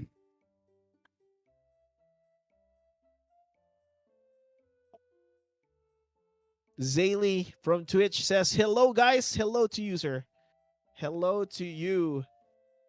And get some of your friends to watch Axie Classic as well, because we would love to have them watch with us and enjoy this game that we have all loved and enjoyed for the last, I don't know, how long have you been playing Axie Classic? But for me, it's going to be 5 years, 2021, during the hype era. And that is, we are still here. We are still in here watching and grinding. And there are a lot of games that are being developed for Axie as well. One of them is Axie, the Atias Legacy. That's the MMO. And if you are into passive earning and staking gameplay with a hint of managing your Axies or your collectibles, then Terrarium is gonna be for you. And there is also another game that is developed by a third party that is on Axie right now. It's called the Axie Doms. I think that is another game. Den of Mysteries. If you enjoy something like an adventure type game where you run around the map, getting buffs, getting coins, and all of that, that might be a game that you can enjoy. It's a roguelite game. So it's a Den of Mysteries. And to get in or to just play it, you just need $2 to get in and start a game. And you would be able to get some prizes in the leaderboard as well. So if you're into that kind of gameplay, you can check AxieDoms.xyz. And yeah, those are the games that are on Axie right now. There's also a game, if you are into a gameplay similar to Candy Crush, you can also check out Axie Quest. That is another game where you can earn AXP for your Axies, and they also have their own leaderboard and their own prizes that you can get. So check out Axie Quest, Axie Den of Mysteries, Atias Legacy, who also have their own playtest from time to time, and Terrarium is already live right now. So if you are a player of Axie Origins or Axie Classic who has evolved Axies, it might be a good idea to check out Terrarium as well, because you can take advantage of the recent update where if you have evolved Axies, you can get more from the price pool that they have for each land type. You can check out uh, the uh, the documentation for that one. I think you can check out the Axie Discord for more information around that. So much Axie variants. Really nice for the community. Yeah, I mean, I think it was in 2022 when Jihos mentioned back in the day that all you need are three axes, and you Yeah, would have a passport to Lunasia and a lot of gaming experience. And we are starting to get a taste of that now. So we now have a lot of games that are Axie variants, and a lot of them are actually intertwining with each other and interacting with each other. So yeah, having evolutions get you an advantage in Origins. Having evolutions is an advantage as well in Classic, and having evolutions on your axes is a really good advantage, especially if you have collectibles on Terrarium. And from what I heard, Atia's Legacy might have something for you as well once the game is live, but we don't have a timeline for that one just yet. But yeah, that's something that I'm looking forward to. I'm a big MMORPG fan. I played a lot of Ragnarok back in my day. I still do because they have like a new game that went out, and MMORPG is something that I really enjoy. All right, we're just waiting for the game to load up. The players are getting into the game, and we will be jumping straight into it. let's go. Melchor says, wala pa ba? Wala pa, sir. Eto na po. They're still loading up. 87 of you watching on YouTube. I love you guys. Esplendissimo says, sounds like you guys are cooking up some good content. Yes, there are a lot of good contents that are being cooked for Axie, and we're going to get more of them as we go through the bear market right now. Bear, bull, whatever. Axie will continue to develop, and Axie will continue to build. That's how we go. That's been the theme ever since, right? Since 2018, Axie has been here. They survived that bear from that period. They were able to take advantage of the hype. In 2021, we then went through another bear market back in 2022 down to 2025, 2026, and we're back at it again. So hopefully we get through this bear market, and once we get there, it's gonna be another run, and hopefully Axie is gonna be part of it. But with the amount of games that we have and the amount of content that we have, I'm pretty sure that is going to happen. Chuck Fresco says it's kind of true if you get three Axies that are decent at Classic in Origins, you are golden. True, true, true. You might want to get six though, because most of the Axies that work in Classic are not that good in Origins, and vice versa. So get six instead. Okay.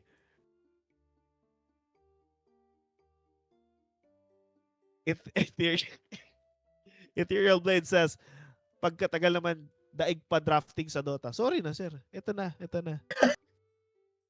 Ito na po. We're Captain's gonna get. mode. Sorry na, sir. Sorry. Woo! Chill ka lang. Once it begins, it's just gonna be straight Axie Classic action. So we're just waiting for both players as they're currently inviting each other, and there will be a slight delay during the broadcast to avoid sniping of cards. So just a few more minutes, guys, and the matchup will begin. I think we can talk about the line of prediction while they're still inviting each other. Uh, Leicester made a great ban, choosing to ban double spiky, but Chan is packing the level 2 Orandas right here, so I think level 2 Oranda will be really useful in this matchup. Uh, if Chan is a bit crazy, he could play, I'm saying, triple Aqua, Oranda backline, midline Poofling, Oranda frontline. I think it's gonna work. He could also play double Aqua Plant. Double Aqua can be the two balloons or Mm. the Unko balloon. So lots of variations for Chan right here. For the side of Leicester, mm, He has one Kotaro left, so I think playing the Kotaro is a much more balanced approach. But if he wants to overcommit in like predicting the lineup of Chan, he could choose to play one backline Aqua and Mm. I'm seeing like backline Aqua, midline Plant, and a front Dusk for Leicester. Very very balanced approach right here. So it's gonna be a very interesting one. But in terms of the final 14 axes, I think the most powerful axis out of the 14 remaining right here is that spikewing level 2 Lamb from Leicester. Ah, Leicester's yeah, he's going to assume that Chan is going to play an Aqua backline. Leicester doesn't care if Chan's Aqua is faster because if he limits Chan to 3 cards, there's no way he's beating that level 2 Lamb. So we're going to have a really really nice best of 5 series right here. And take note guys, this is a lower bracket series, so whoever loses won't get another second chance. So higher stakes matchup right here incoming. exactly. It's gonna be an elimination match between Chan and Lester. And Chan right now, yeah, that Angry Lamb level 2, that is an insta crit once it's the last Axie or the only Axie in your on your side. So that is pretty strong in the 1v1 or even 1v2 situation. And against the Axies that Leicester has, I think only one Axie can go against it, and it's gonna be but the problem is it's always gonna be faster. Chance Aqua backline is always gonna be faster versus whatever backline that Leicester can come up with. So yeah, it's gonna be problematic, but we will see how this game plays out. We are just waiting for them to load up. We're having a little bit of technical difficulties in getting the guys or the players into the game, so we'll just wait for them to sort that out. And Myth1329 is asking, ano inante boss the players get into the game? And this is it. We are game number one between Chan and Lester. All right, backline Wow, wow, Axie wow, for wow, Chan is wow. interesting. Goes for the plat backline. I can see the double balloon though. I like the double balloon play from Chan. He has 4 level 2 Orandas on his first deck. But the backline plant is really interesting. Hmm. Yeah, really interesting here. And he chose the on the side of Lester, he chose a Good level draw. one koi. So he's gonna be faster. Wow. Nice choice of cards as well for Chan. Decides Ooh. to save the level to Orandas. He was predicting a pass from Leicester, and that was the right pass. Leicester not getting the best cards possible. So Chan can go for the head right here. Let's see if he Yeah, does. he does so. Wow. Oh Hero's my Bane with the god. balloon pop is going to be enough to kill this Axie here, but will still be able to land the Ivory Chop to the front line. Still good Good gear value play. onto the side of Leicester. Holy. Perfect execution from Chan so far. Round 1 decides to save the double Oranda. Very nice. Round 2 went for an Oranda balloon, clears out the front and gets another level 2 wooden stab value onto that midline from Leicester. Yeah, Still, the damage. yeah, in terms of damage, Chan has an advantage, but it's Leicester's time now. We could see the double bug signal and the tail slap coming in. Let's go. All right, the bug signal is going to go through. Two tail slaps, get some energy back. And the bug signal discards more card further.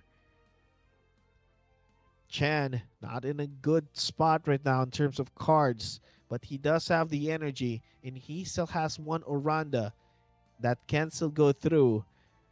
He just has to draw some good cards here so that he can clear that midline for Leicester, which is really beefy from the looks of it, and based on the cards that Chance Axie has. So it does not have a lot of ways to clear this front line effectively. He has the Oranda. It needs to have some follow up of some sort, but we will see. what he draws here. Leicester can still play the Ivory Chop. All right, here we go. Good decision Chan from going Chan. in for the kill. Hero's Bane to the Angry Lamb. Does not have a lot. Does not get the kill. The Ivory Chop and the Terror Chomp is going to go through as well. The Kotaro going to get some value, going to get some energy back, but he does not need the energy right now. He needs cards, and Leicester has all of them. Potentially can draw the Ivory Chop back and get some shields for that midline Axie for Leicester. On the side of Chan, we have to wait for RNGesus to actually give us what it is, and it looks like the Ivory Chop is gonna go through. The front line or the midline Axie for Chan is still the fastest. He can still get some cards here and can still wipe the midline right away and follow up with the damage from the backside. Let's see what the RNG gives us. Might be an Oranda. The best card that he can get here is an Oranda and a Koi, and that will allow him to clear the front line or the mid line effectively against Leicester. Although Leicester has a lot of ways to tank up the damage here, he still has the Ivory. Oh no, he does not even get the Oranda, but can still be a kill here. Bug Signal is going to discard some cards. Gonna get rid of that midline, and that is gonna be it. Leicester Damn. on the back foot now.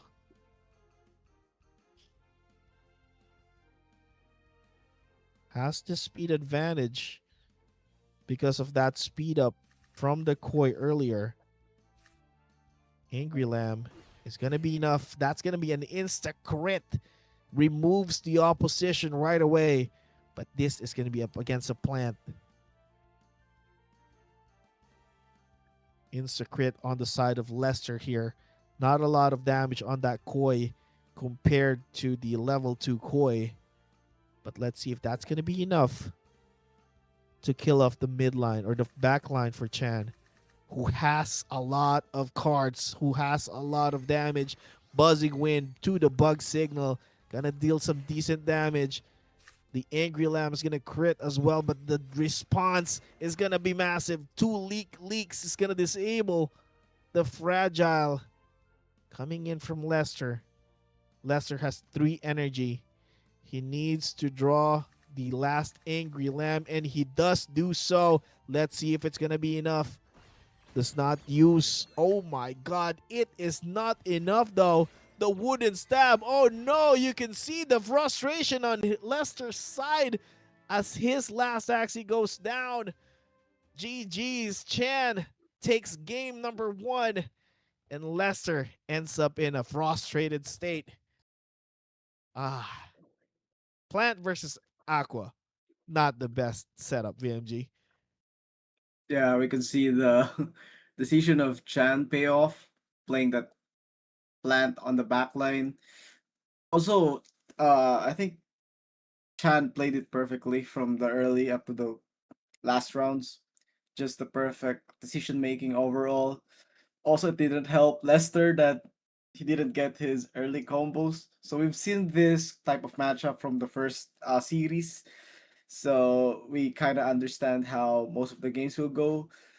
Though it requires luck, I think skill still plays a huge factor in trying to win or close out games. And I think Chan made the best decisions heading towards the mid game up to the late game.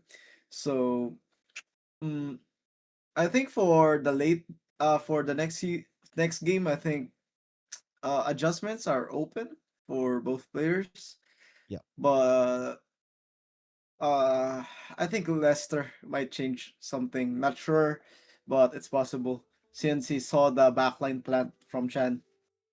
Exactly. And it was frustrating towards the end for Leicester, but he needs to pick himself back up here if he wants to get a chance against the uh the multiple champion in Chan. He has won a lot of tournaments in the past. But of course, your past does not determine the future. But Leicester has to do something here. That leak towards the end was problematic. Disabled his key cards that can delete the shield of the Axie. The buzzing wind was removed, and then the bug signal was removed as well. Even though he has the angry lamb, it was not enough because you are up against a plant, and aqua damage does not deal so much, even if it's an insta crit. Someone have the XL with all the teams. I'm not sure if we have that handy, but we can share it once we have that available. We will post it in the chat. But yeah, this is the lineup that we're looking at for these two competitors, and yeah, it's gonna be tough for Leicester because he is going up against someone who has a lot of experience in terms of these high stakes game, and he has to compose himself and get back, I guess, a win of some sort. Where bracket, asks Deku. There, the bracket. We can show the bracket right now so that we can take a look at who are participating, who are moving. All right, here we go. So Raisin unfortunately went down. Mitsuya and Eshes is gonna be up next. Eshes, oh no, it's Mitsuya Eshes earlier, and Eshes move on to the finals. And right now the lower bracket is gonna be. Let's take a look at the lower bracket, and that is gonna look like. All right, we're just waiting for the lower bracket to load up.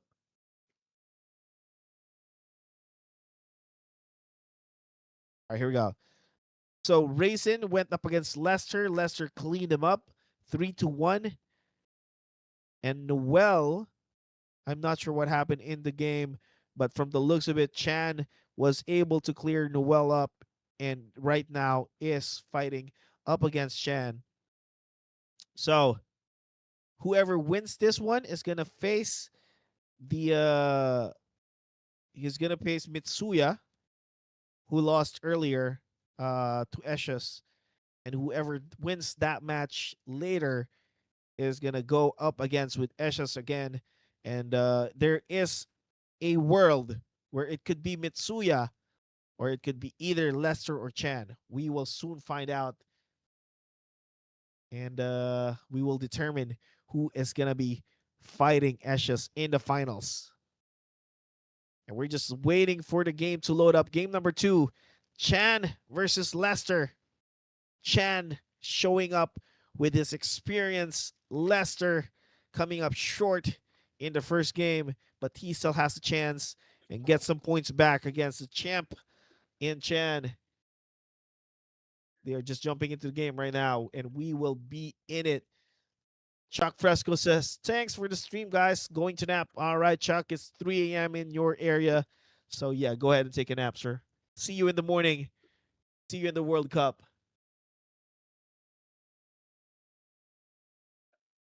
All right, we're just waiting for the team, for the players to load up into the game, and we're gonna be getting into game number 2, Chan versus Leicester. Who you think would win this, guys?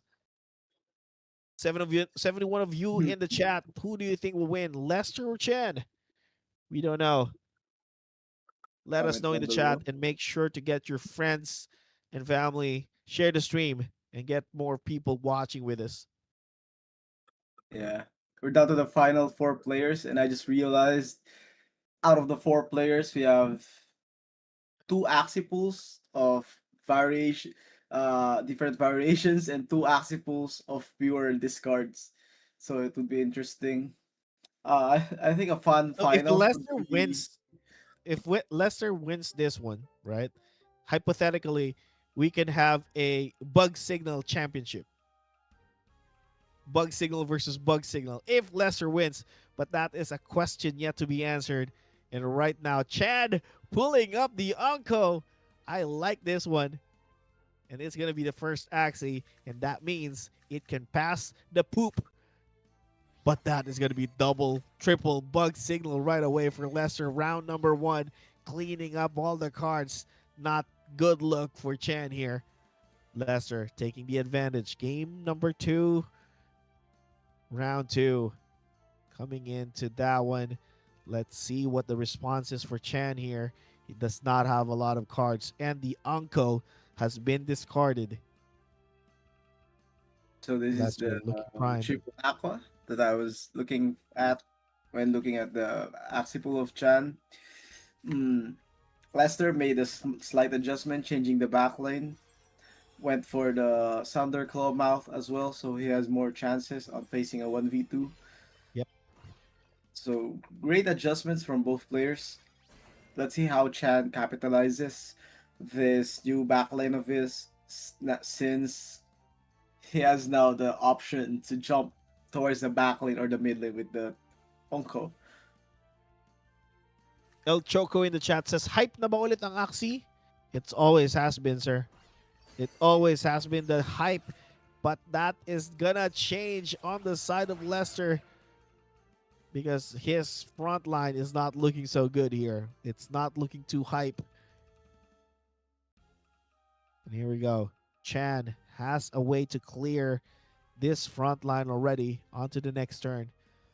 But there is a lot of ivory chop here that Leicester can actually use. He's thinking, bit frustrated from the looks of it, but he has an option to tank up.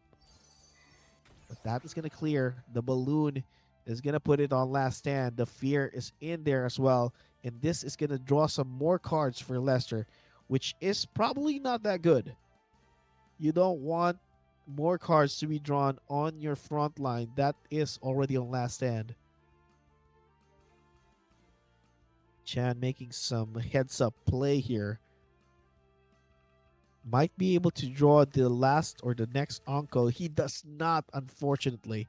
No Onko just yet. The Revenge Arrow is going to be enough to clear it together with the Thunder Claw and the Tail Slap. Get some energy together with the Ivory Chop. This is good for Chan. Needs to go for a no-turn play. Has 6 energies. Has a double tail slap on hand as well. So that guarantees like more chances of drawing pure damage cards. But Uh-huh. I think Chan still has one more balloon left on his mid line. Not sure, but if he manages to get like possibly a no-turn play on the mid line or an Onko on the mid line, this would be good for him.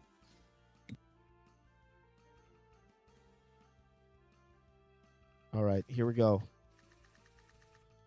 He does have a way to clear, but he decides not to do so. Bug Signal can discard more cards. Another Bug Signal. Another. And the Ivory Chop together with the Terror Chomp might be enough. No, it does not kill just yet.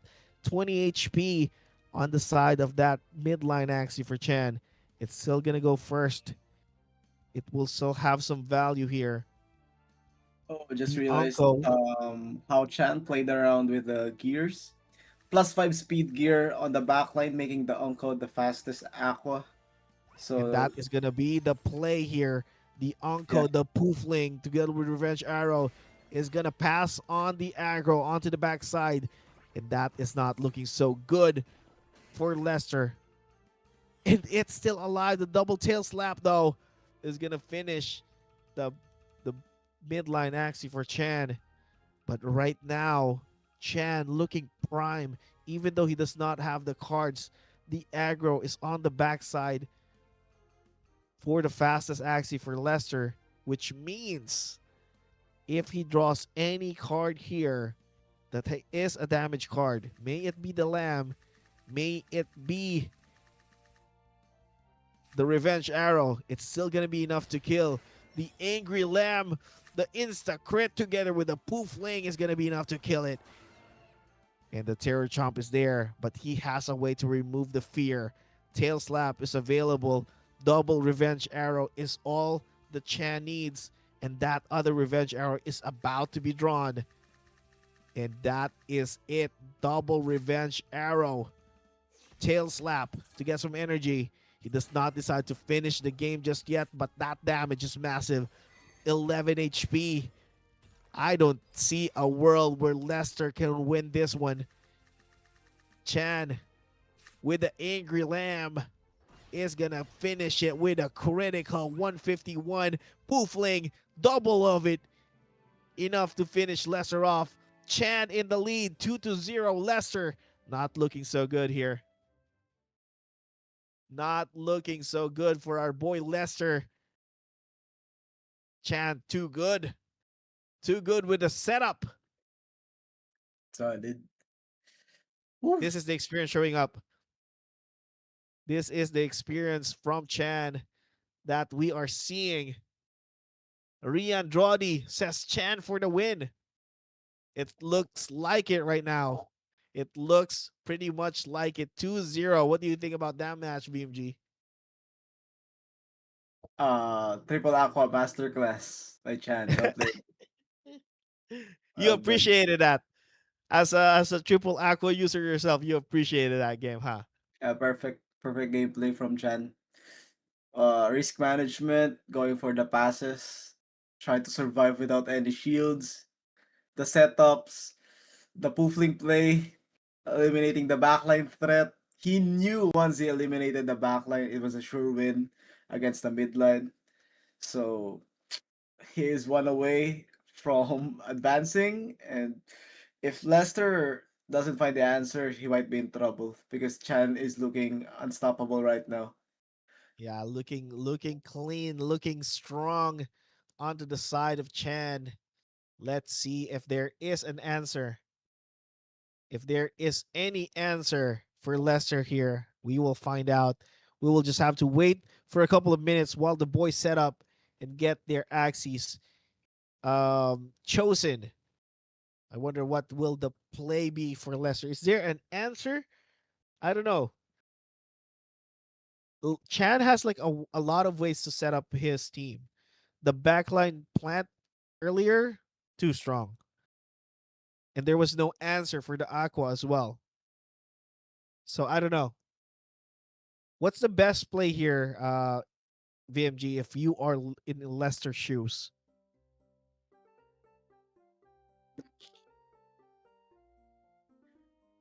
I think it's very confusing for the part of Leicester because Chan has showed two effective variations from the backline plant at game number one, then playing the uncle with a gear 5 speed on the game number two, which is genius. So for the side of Leicester, I think just go for a more balanced composition, play the backline Uh, Aqua, get the plant with a Kotaro on the midline, and maybe a cattail on the front and just hope for the best. Like play the most safest lineup he could think of. Cattail gets him more cards to draw, more cards gives him more chances to play the bug signal combo. yep. Midline plant, although it doesn't deal much damage, it has a Night Steal and a Kotaro, so it gives him more chances of playing more cards alongside getting more cards from the Cattail, so it's a nice touch. And I think he could pick any backline from the two aquas that he has shown. It's just that everything seems to be going well for Chan on the past two games. So if the luck momentum doesn't change, it would be hard for Leicester to come back. But once the luck switches to Leicester's side, it will be easy for him to get his first on this series. Yeah, the momentum needs to be to switch over onto the side of Leicester, and how to do that is the question, and how he will do it, we will see, because there on the side of Chan, he still has a teal shell, two of them actually available that he has not showcased just yet. So that is a little bit problematic for Leicester. A lot of things that he needs to be thinking about because he's seen the two composition from Chan and both of them worked, and there's still something up in Chan's sleeve. So Leicester, as you mentioned, is in a confused state right now. He is confused. He does not know what Chan is gonna be cooking, and as what Rody in the chat says, surprise lineup from Chan. It was indeed. It was indeed. Because most of the time, if you are, playing, most of the time you would think, okay, he's gonna choose the same set of axes, and then when you do that, it's not. Chan just pulls another set of axes or another set of composition, a triple aqua on the second game. So I don't know, man. It's a rough spot right now for Leicester, but he needs to get at least one win and get that momentum shifted towards his side and get the series back. But it's not looking like that just yet. And we will see that in a few. I think the boys are going to be ready in a few minutes when we're going to be jumping into the game. Hopefully, Leicester has more gas in the tank to continue this tournament and get some win against Chan. All right, 91 of you watching on YouTube. Shout out to you guys. You are fucking awesome. You guys are awesome making the stream lively. Get your friends as well to cheer on by sharing the stream. Malangis pero mabangis, says Bench July in the chat. Shout out to you, Bench. The number one player in Axie Infinity as per the chat.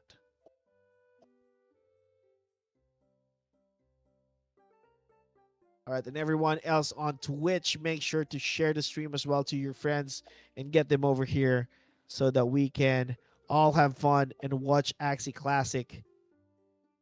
And who knows, we might get some live events soon. Live tournaments, that would be so dope.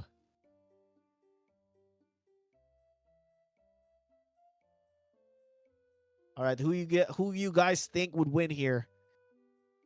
Is it going to be Chan or is it going to be Leicester? Will Leicester be able to pull himself out of this rug that he is under? Or Chan will be able to finish it off and sweep him? And they're just getting into the game right now. We'll start the game as soon as the players load in. And that is going to happen any minute now.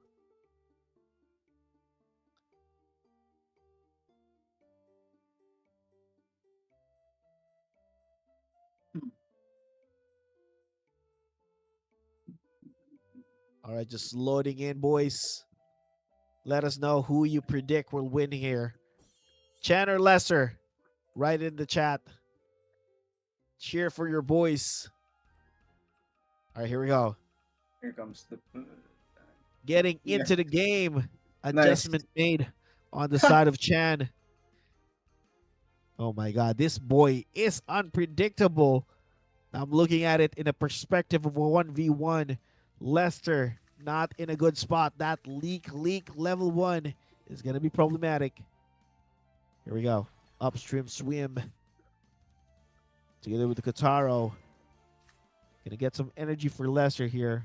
The Bamboo Clan is gonna deal massive damage. But not enough just yet to kill the front line. Leicester has the advantage in terms of the energy. But Chan has the HP advantage here.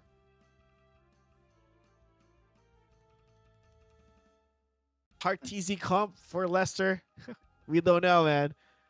What is the RTZ comp? Is this it? Is this the comp that will get him the win? We will see.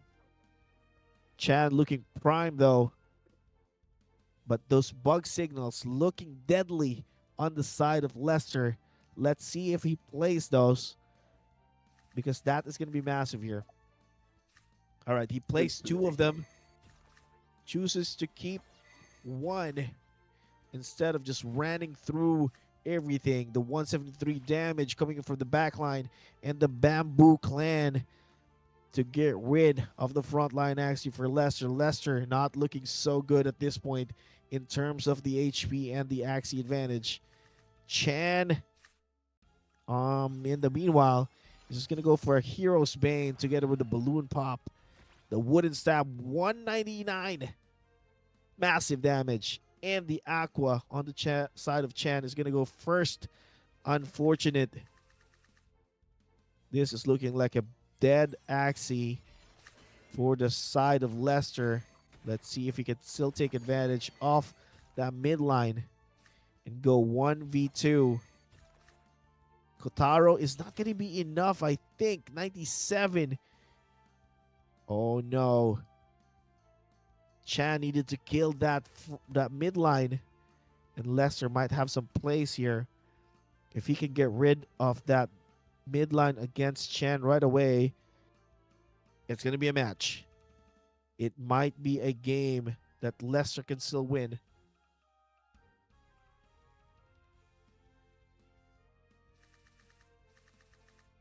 Lester is going to go all in and try to kill the midline for Chan.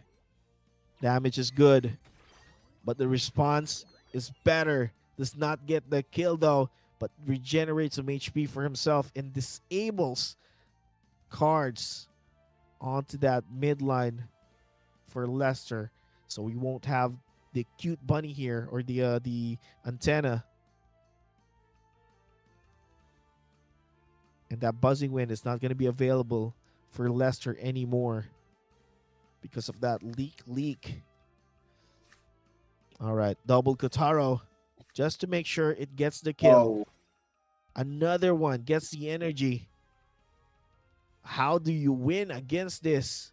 You are relying heavily on the range damage from your Axie, and Lester will have that disable if he does not play smart about it. Chan needs the leak from the midline. Yeah, I think he has the one that we are seeing on screen as the back line. So he needs to draw the the midline leak here. And let's see if he does. Lester, he can't play just the maybe double revenge arrow and then one. I don't know. Let's see what he does. Okay, double revenge arrow with the Night Steel gets one energy stolen. Oh, this is a That's good gonna turn be a for kill. Leicester. He could play double revenge, one bug signal, and one night steal, so that guarantees him one steal. But Chan can counter with double Kotaro or hmm, single Kotaro, one double heal. Yeah, this is the perfect play for both players. This is gonna be All a right, good 1v1. But here we go. Leicester. Oh my Oh! god, that crit though. That Damn. might prove something in the later stages of the game. The heal is gonna come up for that midline. 346 from 136. 100. One That steal again. 246 heal was Oh, massive for Chan.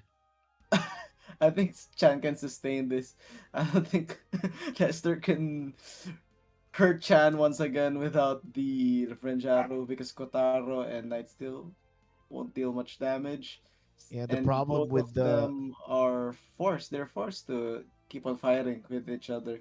Leicester needs the shield, and Chan needs the shield as well. So yeah, no I one think can pass at this point because if they do so, it's gonna be the end of one of them. And just like that, he does not have any choice here. The Night Steel is not gonna steal anything, and the double Kataro is not gonna do much damage. Scarab Curse is gonna return some HP back for him as well. And just like that, Lester decides I cannot do this anymore. I don't have my key cards, and he couldn't pass that turn because of the fear from the damage from the horn of the backline Axie. Unfortunate, but Chan is going to move on to the next stage. Chan clears that up, sweeps the competition, and Lester is unfortunately eliminated. All right. I think we are due for a break. Quick break, 5 minutes, and we will be back. 116 of you are enjoying this game. I hope you enjoyed that series between Chan and Lester. But next up, we are going to be matching or watching. Uh, is it Lester or is it Mitsuya. Chan versus Mitsuya? Two competitors that are great and have almost the same composition of axes. That's going to be an interesting one. And we Raymond says in the chat, even Geos can't save Lester right now. Unfortunate. All right, we're gonna go on a quick break. We'll be back in 5 minutes, and we will continue with this Axie classic action. And yeah, be right back.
All right, we are back at it again, ladies and gentlemen.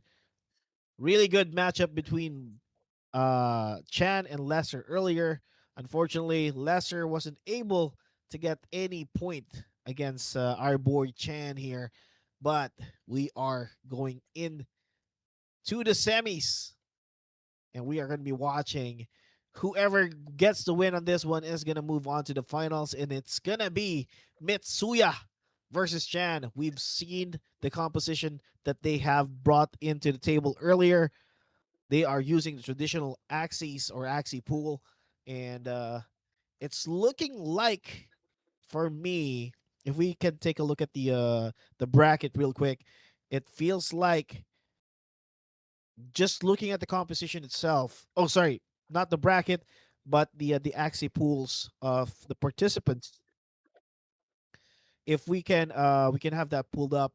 Um, from what I remember, I feel like the stronger version or the stronger variant would be for Chan because it has a lot of, I guess, options in terms of damage, in terms of flexibility. Especially, you mentioned earlier, VMG, that he has the egg bomb on one of Yeah. the axes, and the Ongo, which proved really strong as well in the previous series. So I feel like there's a lot of flexibility in the build or in the composition that Chan brought in compared to Mitsuya, which for me is like a one direction kind of composition. It does not have a lot of flexibility that Chan has. So I feel like, I'm not gonna cast or curse this, but I feel like Chan, just from the composition, feels has the better set. So we'll look at that later on. But what do you think coming into this series, VMG? What do you think about this? First of all, congratulations to our top three players.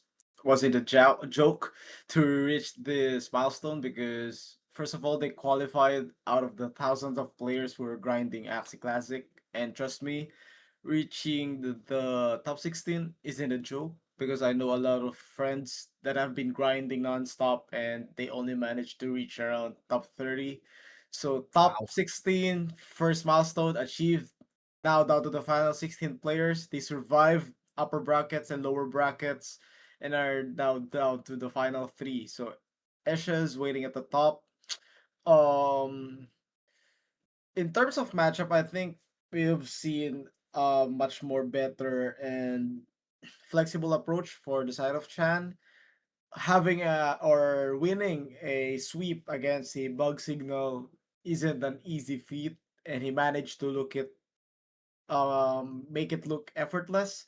Yeah. He played so well. Yeah, he played so well. Decision making was on point, timing was on point. He knew every win conditions that he has, Yeah. and he managed to put the flow of the game onto that win condition. So that was a nice touch. But now since Chan is facing different variety Axie pool for the side of Mitsuya, who is also a former champion, um, I think it just gives more challenge to Chan in terms of preparation and prediction, because bug signals are very one of their weaknesses is they're very easy to predict because you know your opponent is going to use bug signal and Yep.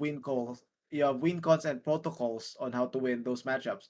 But if you're facing a different variety, it's going to be hard for Chan to make a counterplay in terms of team choice. So whoever has the better team choice between the two gets a slight advantage. Not a sure win, but slight advantage. And Yep. whoever plays on that advantage more can earn them the win or give them a higher chance of winning. So this might be the most exciting series we have for the night. We shall see. Exactly. And whoever wins this one is gonna move on to the finals and face Eshes. And yeah, I'm hopeful that we do get a 5 game series here and have the more competitive game compared to the last series. And we're gonna be looking at the Axie pools in just a few. once we have that available and once we have that ready, and we're gonna be jumping on to the next series here. And yeah, I'm excited for this one. How about you guys in the chat? How do you feel about coming into the next series? Um, who do you think will win? Chan versus Mitsuya? Or what do you guys think in the chat? Let us know. Nice try, Lester. Next SC, make sure to use your gear oil to counter Chan. Yeah, there may have been some place where he could have used some of the artifact plays, but I think Chan also um has something ready on his side as well, and Chan really played that well in terms of using the right composition at the right time, the switches between the backline was massive for Chan.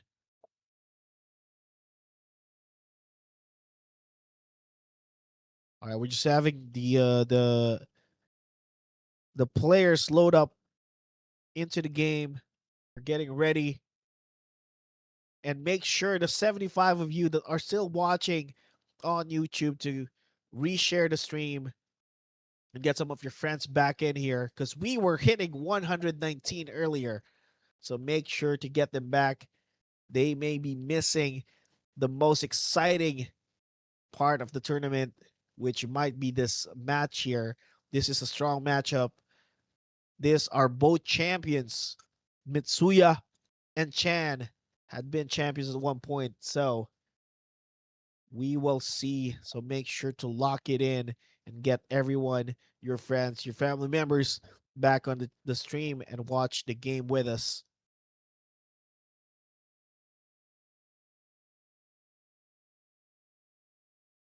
Good, let's go, guys. We're just waiting for the banning phase to begin. Once the banning phase begins, it will be an interesting draft phase for both players. We could like predict their strategy coming onto the game based on those three bans alone. So just I waiting, feel chill like in. I feel like the Mitsuya, I want to see that mech go through because the mech is gonna be really strong against the plants that uh the Chan has, although there's not a lot of them. I believe there were like two or three. So if that mech goes through, it will be a good way to eliminate the tanks, if there will be any on the side of Chan later on, because he can still play triple aqua. He does have the teal shell and all of that, but I feel like the dull grip together with um the spiky wing from the aquas might be a good play against those steel shell coming in for Chan. But here we go. We have the bracket, we have the bands coming in, and let's take a look at what the participants has and which axes will be banned. And just like that, the plant onto the side of Mitsuya has been banned. No leak.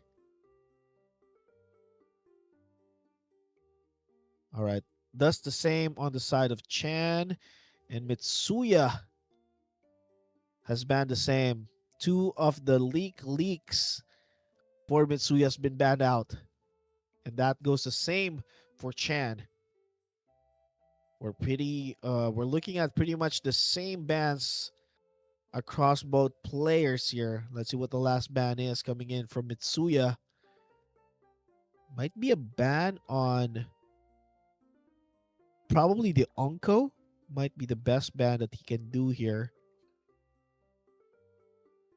You don't want your backlines to be targeted right away.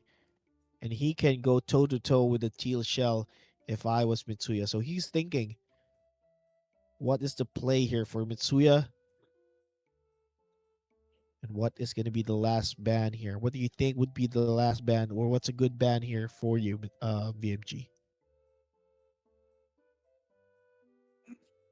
Not really sure. Oh, Most he's of these hovering assets are yeah. yeah, he's Lots of hovering the great aqua. assets. It's banned. Yeah, it's bad now. And Chan is looking at the teal shell, and he does ban it. The mech goes through. All right. The key axes that I'm looking at, the Onko for the side of Chan, and Mitsuya with the mech available. Does not have a lot of ways to kill anything here because these are all Aquas and a Dawn. But that Doll Grip is going to deal massive damage together with a spiky wing.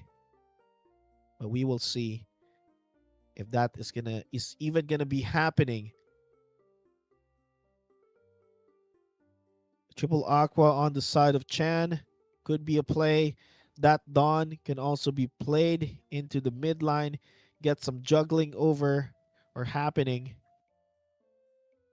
And he has a way to also speed that Dawn up. El Choco in the chat says, "What's up? What's up to you, sir? Thank you for joining. Thank you for joining us and watching the stream. 75 of you, you are the real Chads here. And make sure to stream it further so that we can have more people watching the stream with us and enjoying it. Because we're going to be jumping into the game in just a few seconds here. Chan Mitsuya, who is your boy? Who's going to take it home? From the composition itself, I feel like there is a strong argument that Chan can take this one out. There's only one plant on the side of Mitsuya, and he has a lot of ways to kill it. So we're just waiting for the players to prep, get their axes ready, get the gears ready, and the artifacts for each composition. And we're going to jump into game number 1 in just a few. 83 of you are watching. Make sure to get the stream shared. Get more people in here enjoying the show with us. Get more Axie This traffic. Yeah. Go ahead. uh this double aqua spiky wing from Mitsuya is going to be a trouble for Chan. So I would love to see how Mitsuya utilizes these two because it is the slowest and the shell job deals 200 damage against aquas that are faster than it. It can also go toe to toe with the red ear aqua. So it Yeah. might be an interesting. Actually, I think it was bred to counter the high shield red ears. So I think Mitsuya will be using this one. Chan making a right decision, opening up the mech. He is not afraid of that mech because he knew he could just um keep on firing until it gets deleted. But looking balanced so far, knowing Chan, I know he has a plan. That's why he chose this bands. So I'm Yep. just waiting for the lineup reveal so I could like analyze what's going through his head. And we will see that in just a few here. Chan is a fan of the Aqua Comps, and that is going to be fun to watch. Oh, I didn't notice that there is actually an egg bomb onto the side of Mitsuya that Dawn has been hiding throughout the series. We have not seen that Dawn come into play. Will we see it in this match? We don't know. We will find out.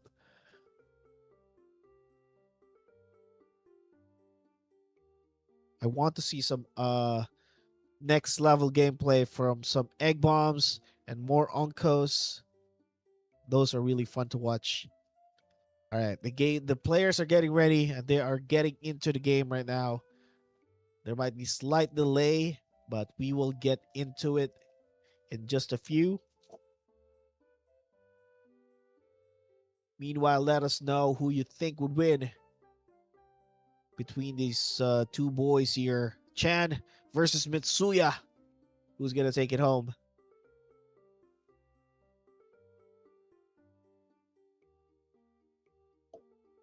Best of 5. Loser goes home or goes to sleep. Goes to sleep. But Yeah. he is going to go to sleep with 350 AXS. So it doesn't matter. It doesn't matter because you still win at the end of the day.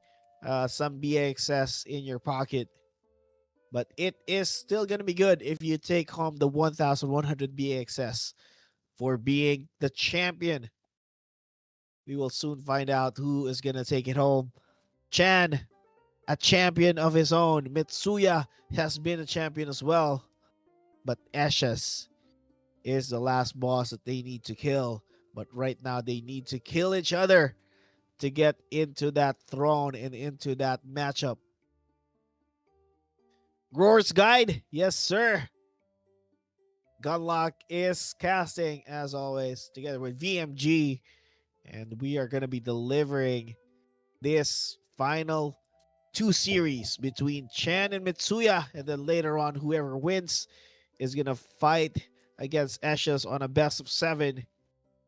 And we're going to be jumping into the game in just a few seconds here. Producer is telling us that they are jumping into the game and will be on in the next few.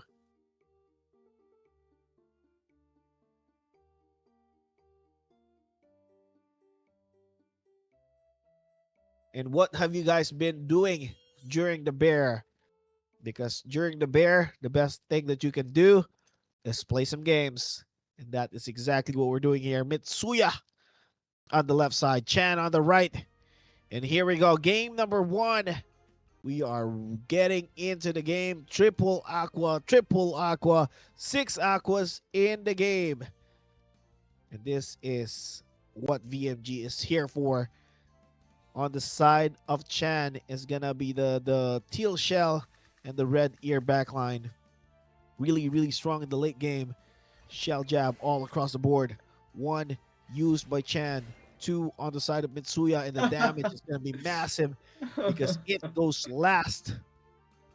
Really strong start for Mitsuya here. Looking stressful for Chen as early as round 1. Double shell jump from the front is massive value. Gets the best value as early as now. Exactly, because there's gonna be a lot of damage.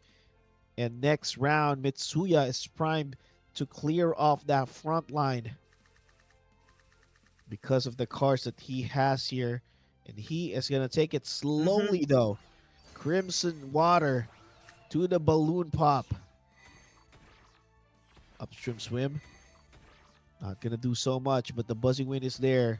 The upstream on the side of Mitsuya is enough to finish Chan's front line. And now it's a 2v1. Oh, it's looking Two good for or Mitsuya. 2v3.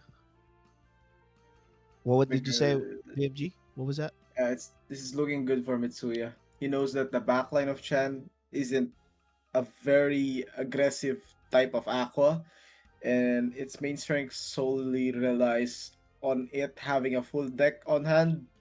So Mitsuya can play around. He could go for skips or he could go for a rush. Let's see what he does. All right. He actually goes in.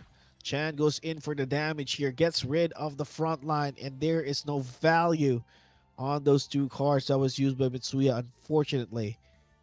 But there is still a lot of cards that Mitsuya can work with here. He might draw some cards on the back line, but he does not want to play them just yet. So he might just be saving some cards here for that back line when it comes. And just use up whatever is in the midline. So let's see if that's going to happen here.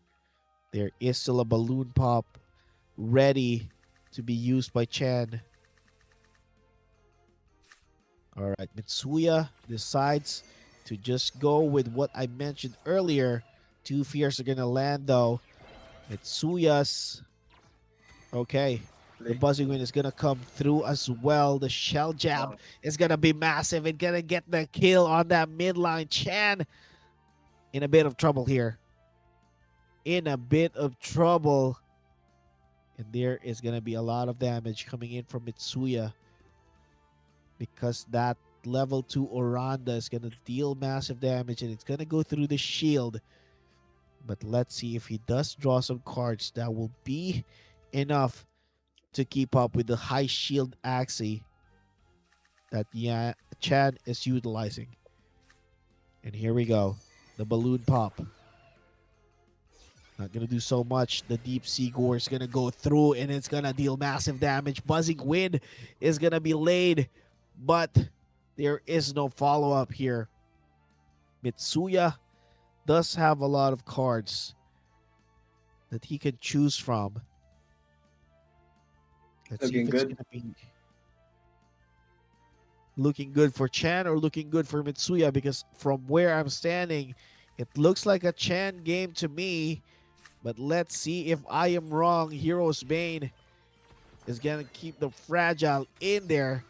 The balloon pop is not gonna matter. Deep sea gore. One, two, three. The swallow is Bam! gonna be enough and get rid of the competition. And Mitsuya Chan clears the game, clears the last Axie.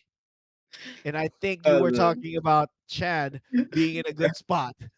yeah, Yes, I saw the double the double teal shell and the Meteor. Yeah, it looks great. I think Mitsuya had the right game plan playing the double Spike Wing Aqua, but I think it could have, not sure though. I think it could have performed better if one of them was at the back line. yeah. But still not sure because we all saw that damage from Chance The backline with teal one shot. shell damage, man. 220 a piece. How do you live through that? Axes usually just have 500 HP. Three Yeah. cards deleting one Axie. Full HP. Crazy damage. Unfortunate for Mitsuya, but Chan is going to take game number one of this best of five series. Who's going to take it home from the looks of it? It might be Chan just from the lineup, but we don't know because there might still some crits that will change the direction of the game. But we will find out once we get into game number two of this series here. Hopefully, Mitsuya has more gas in the tank and get some wins against Chan. Yeah. All right. Interesting game here. And we have a lot of people watching as well. 116 of you are watching the stream right now. Shout out to you guys. Make sure to continue to share the stream and get more people watching Axie Classic, because we're going to have more of this, more of the action, similar to what you just witnessed earlier. And what is the answer, Mr. VMG? You are the Aqua expert. I'm sure you enjoyed the six Aquas playing against each other earlier. So, what is the solution to the problem that Mitsuya is looking at? Uh, I think the solution is, I think he's playing great so far.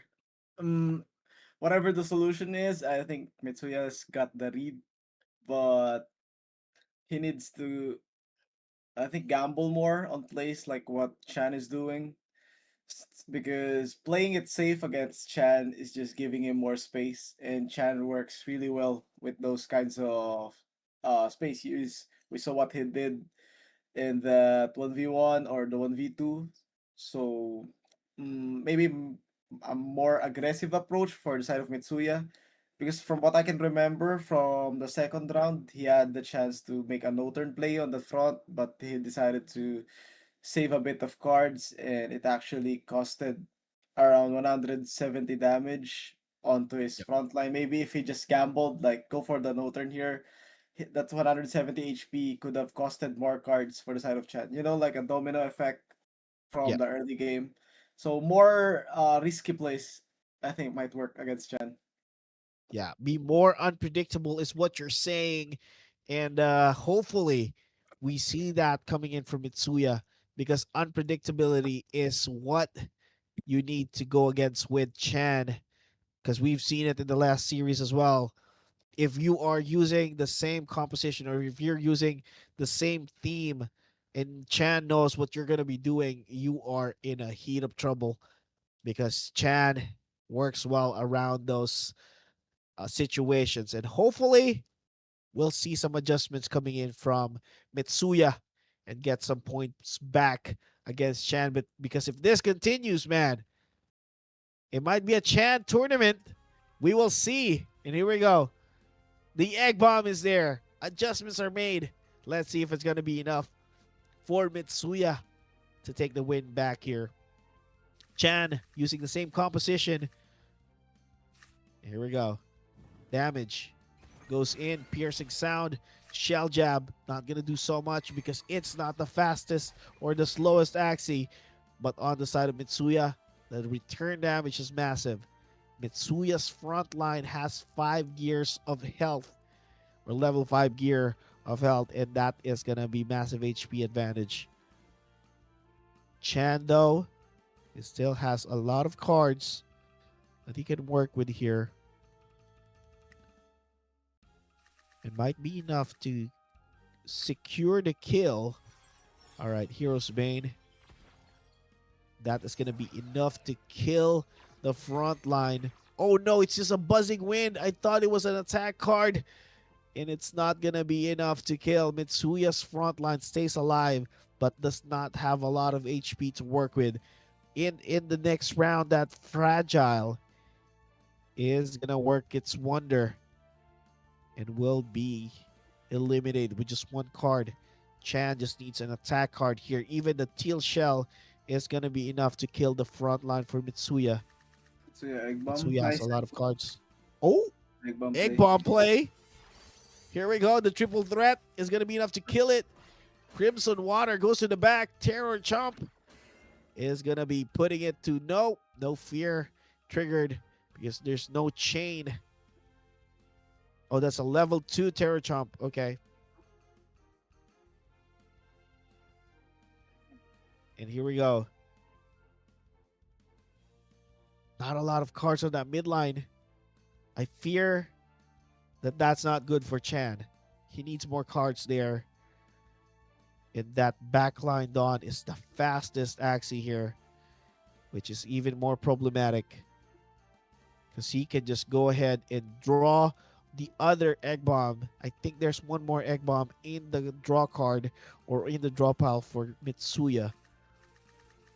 And there it is, the egg bomb play. He is going to do it with the double upstream swim. Bang. Oh no, this might be a Mitsuya game. All of a sudden, the buzzing wind is going to go through. That shield is not going to hold up.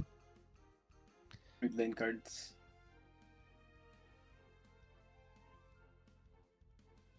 The egg bomb play is working well for Mitsuya here. And as you've noted earlier, VMG, the fragile, the buzzing wind is working some magic against the steel shell here, because the red ear is not going to be anything once that fragile is on top of you. There we go. That is the situation that we are on right now. Slippery shield and the swallow. And then the buzzing wind together with the piercing sound here is going to go through the shield. The triple threat is going to even do more. Interesting play though. I think he could have used the coin that round. What's the plan here for All Mitsuya? right, the plan here is to deal damage onto the side of Mitsuya. But that deep sea gore working some magic here. Damage after damage. But here we go. Mitsuya on the verge of getting the win here. He needs to draw some cards on that backline. A triple threat together with the egg bomb might be good, because it's still going to go through the shield. There's not a lot of meat in this Axie here. Chan. Oh no, the triple threat is not there. That means it's not going to be enough to kill it. The slippery shield is just too damn slippery. Chan getting some sustain, getting some health, and getting some shield. Kinda still winnable for Chan. Kinda This winnable is here. scary. Yeah. But the question is, if Mitsuya draws the buzzing wind, it might be a problem. No, the Aqua's faster. Oh Yeah. no. GG. Chan win. Oh no, how do you win against Let's this see. Yeah, yeah. Oh, 400 shield? 500 shields. Not enough cards. 500 shields. Man, How take do chance. you win against it? The Woo. question, the answer is no. You cannot win against it, Mitsuya. Chan gets the win yet again, 2-0. Looking prime to get the series here. Might be another sweep question mark. We don't know just yet, but he is looking prime here. The buzzing wind was not there, BMG. If there was a buzzing wind there could have been an angle where Mitsuya can win. But unfortunately, the second buzzing wind was bottom decked and was not drawn. And unfortunately, that spells the disaster for Mitsuya. And Chan takes game number two. Yeah. Again, I think Mitsuya played well. He played better on that second game, but that backline of Chan is such a problem. Both backline and midline axes of Mitsuya were one swallow away from being eliminated, and Chan just played one swallow with a high shield, and he managed to do a 1v2 with like 50 and 20 HP left. So well played. Well played. 2-0. Well played indeed. Ah man, Teal Shell is just annoying to play against, man. Yeah. And Chan was able to play it twice already and get the win. The first one was a lot easier. The second one with the egg bomb and all of that, I think that tech worked well for Mitsuya. It's just unfortunate for in the later stage of the game, he wasn't able to draw the card that he needed to get rid of the shield, and unfortunately, that is that was the problematic situation that he was on, and Chan is able to take advantage of that and get the win. Game number three. What is the prediction here, VMG, or what does the chat think? Does Mitsuya have a way to come back here, or is it over? Is it just gonna be a Chan sweeping the game? I think there's no reason for Chan to change lineups because his backline has been carrying well. Yeah, So yeah, the adjustment side needs to be more for the side of Mitsuya. Try another composition. But that egg bomb was working well on the early game, but late game, yeah, it's really hard. yeah. And I think I think it was just more on the card draw at that point. I think the composition was even. Unfortunately, the card draws was not, and that is why we are in this stage. 2-0. Chan, very good. Yasek says, "You don't even know what level 2 bunny does, do you?" Nope, I have no clue. What does it do? You let me know and let educate me on what the level 2 does, and we can chat about it. Yaseks. Mysterious YouTube video says, "Kudos sa sudo ng Axie cards. Swerte ni Chan." Exactly. I appreciate you, Rian Drody. Yeah, we're doing a good job here as well. VMG has been a great caster as well together with me. Awesome, awesome. Vapor Yep. Wave. I am not really a good Latin America translator, so I'm gonna use Google, and I don't even hang on.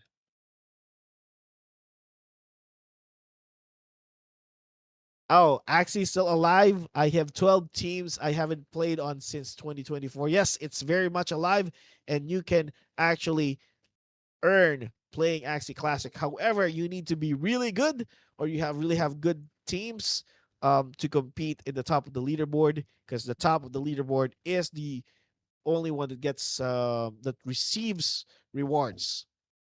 So you might want to check out the Axies that these players are bringing into the table, because those are the competitive Axies that you can probably win some AXS or bAXS rewards in the Axie Classic leaderboard.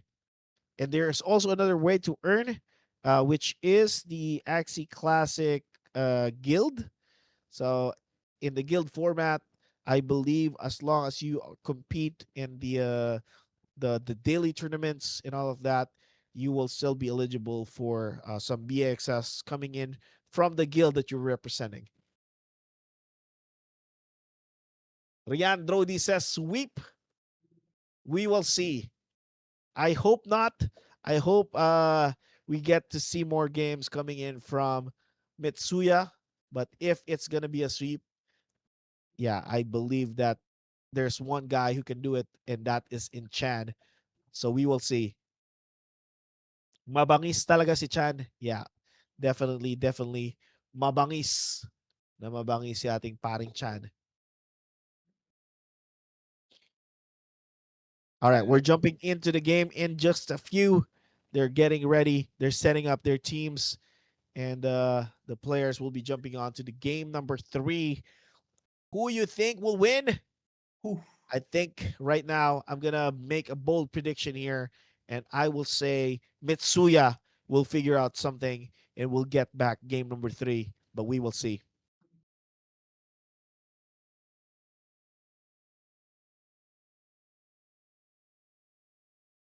All right, they're jumping into the game right now. We're getting ready. Game number Good, 3 good. about to start. Whew. Waffle, waffle, waffle. Unfortunately, we don't have waffles right now, but maybe next time. Maybe next time we'll get some waffles going.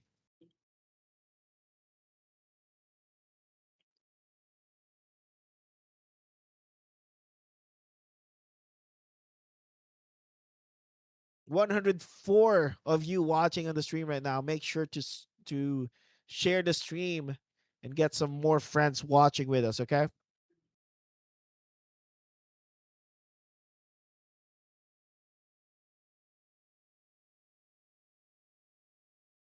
Over to the Twitch. What is good, guys? What is good? 30 of you watching on Twitch. Make sure to share the stream as well. Get your community up in here and get more tournament actions.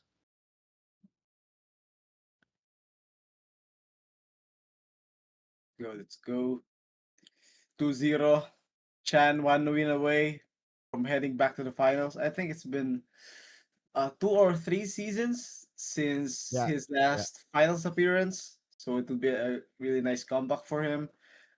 Facing against, not sure, but I think Eshez is a new face on the finalists. So might be another one.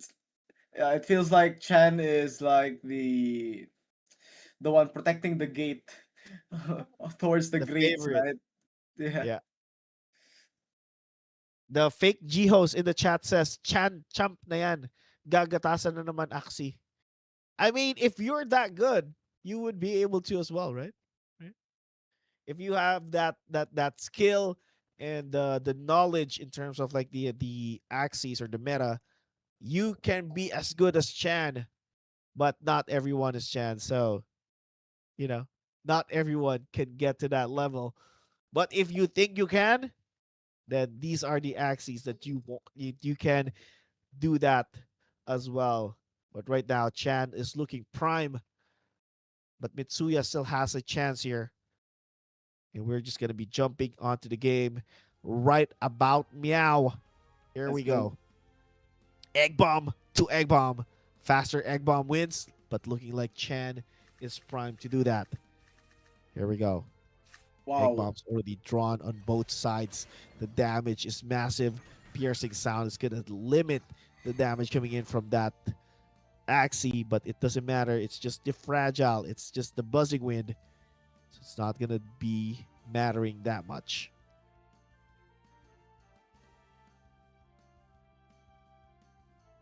Hmm.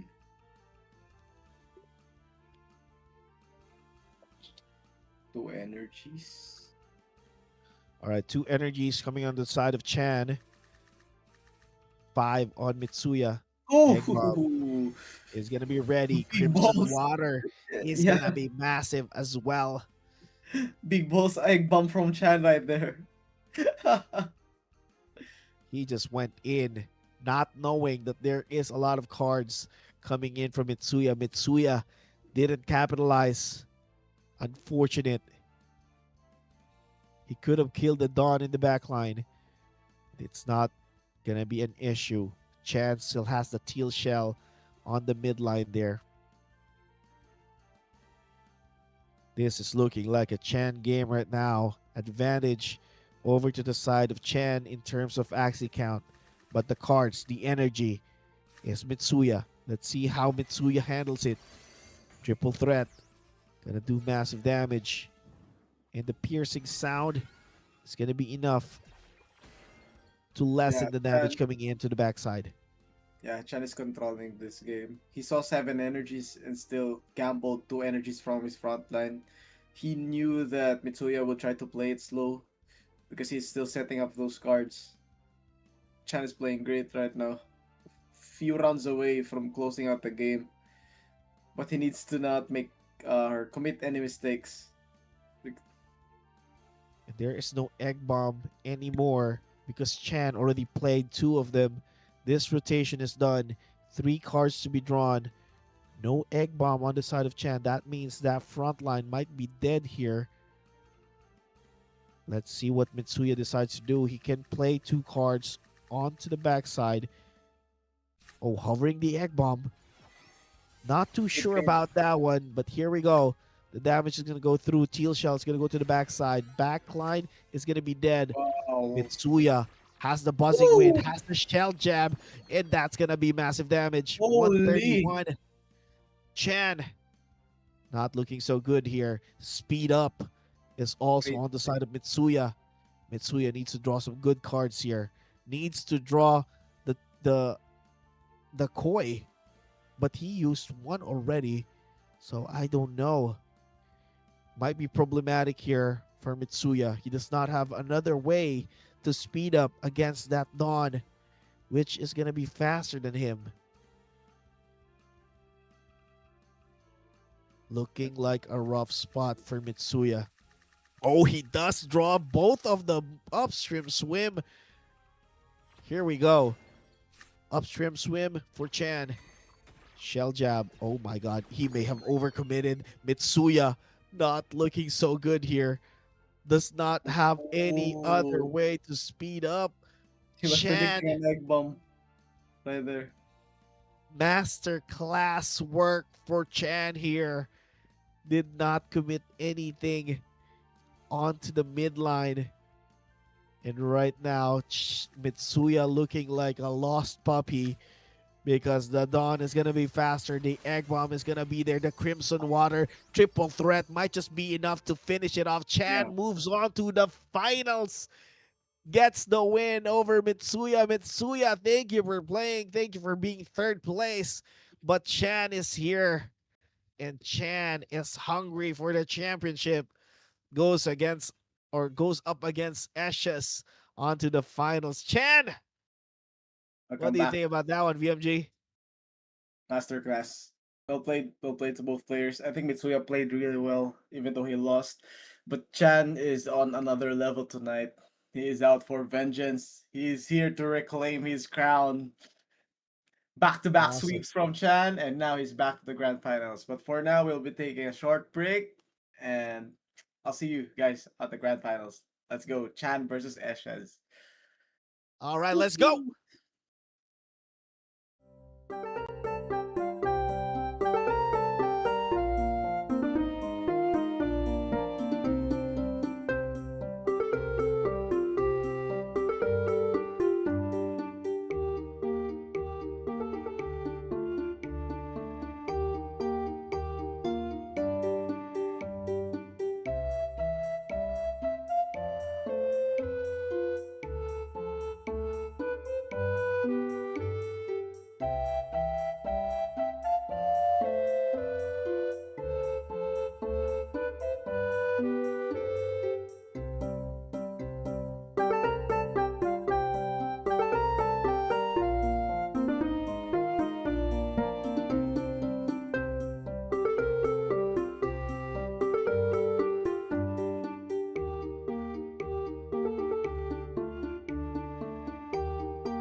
All right, we're back at it again. Last series of the night. Chan versus Eshes. And that last series, VMG, that was really masterfully played by Chan. That last round Yeah, where you could have expected him to play the egg bomb, and what was being predicted by Mitsuya. That was just mm, beautiful, beautiful Axie. yeah. Chan has played two series back to back perfectly so far from what we've seen. Back to back sweeps. So he's entering the grand finals with that fire momentum. But then again, he is facing Eshes. And it's going to be a best of seven. And since Eshes was the champion from the upper brackets, he has now Mm. a 1-0 upper bracket lead. So all he needs to do is win three times to be crowned the grand champion. And Chan needs to win four. So Chan uh, needs to win four, yeah, and if he wants to clean this up fast, he needs to win the next four matches, and will be going home early. But the chat is also saying Prime Chan at the moment. Chan, everyone is talking about Chan in the chat. Kainis, ang galing ni Chan. Napupuno na naman ang bibig ni Chan. Yun, grabe. Talagang solid. Axie God talaga. We have a lot of Chan supporters in the chat. And it's amazing. It's amazing that you guys are still watching with us right now. But there's only 66 of you here. Earlier, we were at almost at 120. Make sure to get your friends back in here because we are going to be on the last match or the last series of the night. And it's going to be one for the books. Chan versus Eshes. And we're going to take a look at what they have brought onto the table. We've seen a lot of Chan's gameplay, but there is still a lot to talk about on Esha's side. So let's take a look at the Axie pools and let's see what it looks like right now. On the side of Esha's, again, the antenna team. A lot of antennas in here and a lot of plants. As you can see, there is a cute reptile onto the left side, but most of the time it is banned. And there are only two aquas that can compete with the Axies on the side of Chance. So it might be an easy ban, but it can still come through depending on what Chan chooses. Onto the side of Ashes, there is a lot of things that he needs to consider. Hopefully, he was watching the games that were being played by Chan because he would need those information. All right, looks like a cottontail ban here for Chan onto the side of Ashes, getting rid of that energy gain, zero cost plant Axie, and onto the side of Ashes, banning the two leaks. He does not want to deal with that. I don't want to get disabled in the last few minutes of the game because that is going to be problematic, especially with the axes that he has here. The double revenge arrow from the Aquas. He does have another option in case those get banned, and he can go for the plant revenge arrows instead. hmm, good ban from Chan. Is he planning to remove the tanky plants? Maybe. Hmm, That interesting. might be a play. And All right. Ashes for sure has seen Chan's previous performance against the discard because he banned the two plants. The third ban might be the Poofling Aqua. We shall see. Yeah, because the leak earlier was the problem that was faced by the other antenna team on the later stages of the game. Kim Hart Baredo is asking, wala bang Dong Di Guild dyan? Wala yata, sir. I'm not sure which guilds Chan and Eshas are representing, but I don't think Dong Di Guild is in here. Mysterious YouTube videos says Solid Chan. We'll see. We'll see if that continues. Let's see if the win streak for Chan continues here. All right. Chan looking at the plant. All right. He has made his decision. One more ban coming in from Chan removes the aqua that can compete with the aquas that he has. Although there is still that backline aqua that's remaining with a Nemo tail, but that Mm. can still compete. We will see. All right. The bans are in VMG.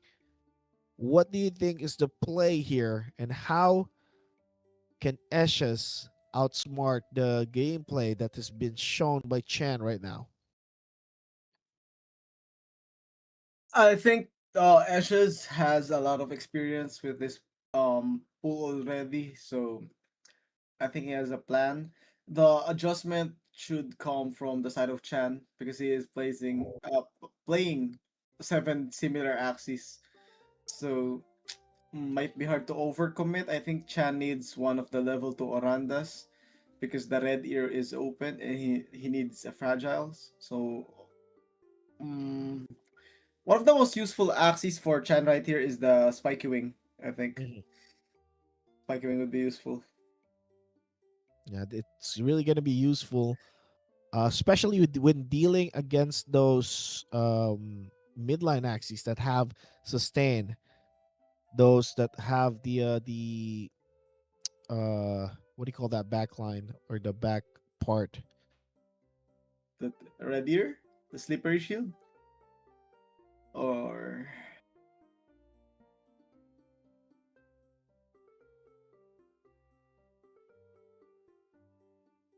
hmm. Also, one of the problems for Chan right here are the leaks for the side of Ashes because so much range cards are equipped. For example, the Oranda and the Balloon, and for the other Aqua is the Spiky Wing and the Goda. So Chan has a lot of range cards right here.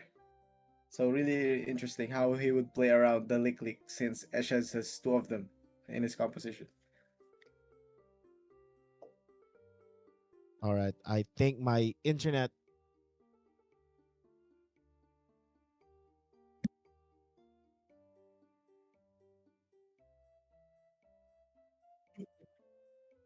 So we are just a few minutes away, guys, from game number one of the grand finals. I repeat, Ashes has a 1-0 lead for being the champion of the upper brackets. So Chen has the chance. Chan has the chance to equalize this series so far with game number one. Axie pool wise, I think Ashes can abuse the Kotaro combination since all of Chan's axes are much faster, but still, um, Chan needs to find the answer as early as possible because he can't go down 2-0 or 3-0 against Eshes. Exactly, and I am back. I think. All right, I'm back. Go. Rian Drody in the chat is saying Hearteasy is watching. Please shout out. Shout out to you, Hearteasy. I know you're not watching, but I'm still gonna shout you out because Rian Drody says so. John XE X3S70 says go Eshes. All right. We got some Chan fan and some Eshes fan in the chat. Cheer for your boy if you are watching and you're rooting for them, and get more people watching the stream. 84 you watching right now, and we were at almost 120 earlier. So we're missing some, okay? Get them back in here. I want to see Bocho gameplay, please. I don't know what Bocho gameplay is, but I don't think we'll see any Bocho gameplay. We've seen the gameplays that have been played earlier, so I don't think Bocho exists. Share the stream on your Facebook and on your Twitter accounts. Make sure that more eyes are watching because we are going to be on the last series of the night. This is the finals.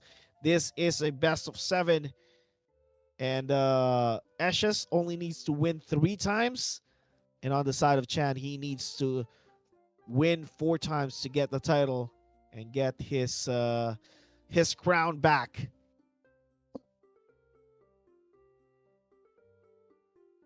Shout out paring Rian Drodi, uh, Kim Hart, Baredo.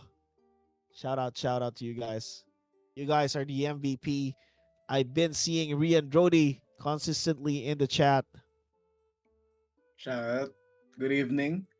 40 minutes more, and it's gonna be good morning. PH time. GM Thank you. manager, good day, good morning. And here we go. The players, the competitors are just diving into the game right now. Might be a slight delay, and we are gonna be in the game in just a few.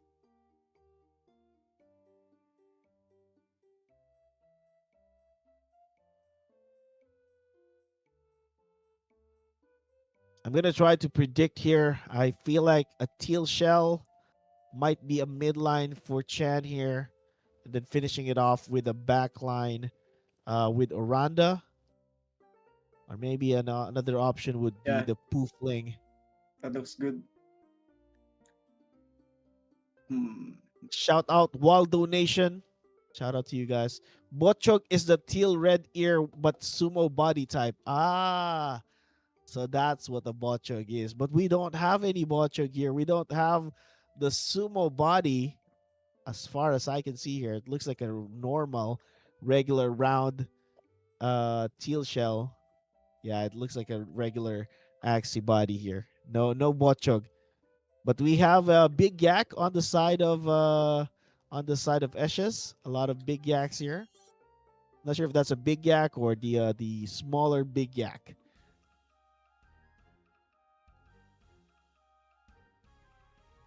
All And right, here here we we go. go. Game number 1 Let's go.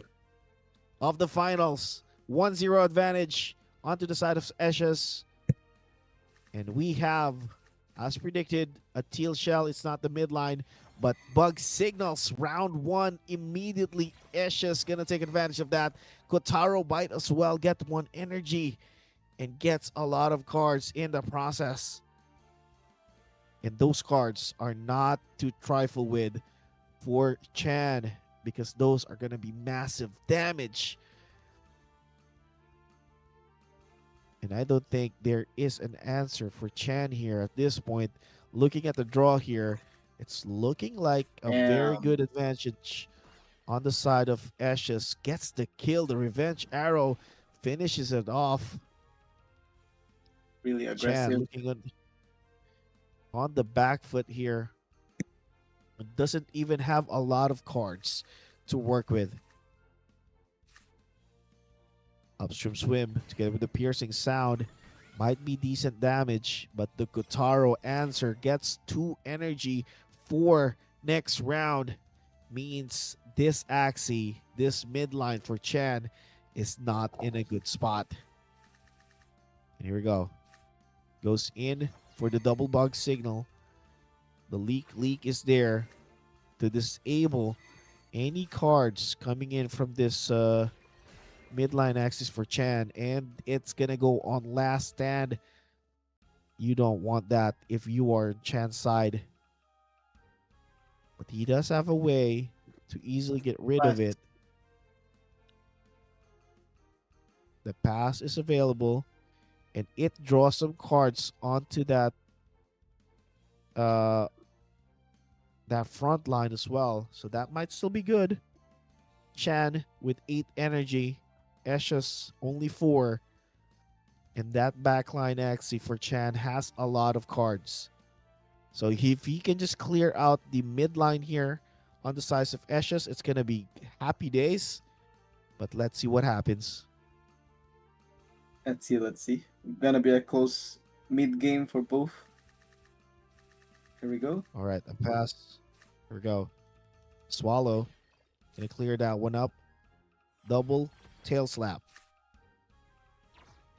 And that is going to be a lot of damage coming in. Gets rid of the shield. Kotaro. And then the double speed up. But the Wow. leak is going to be enough to finish it off.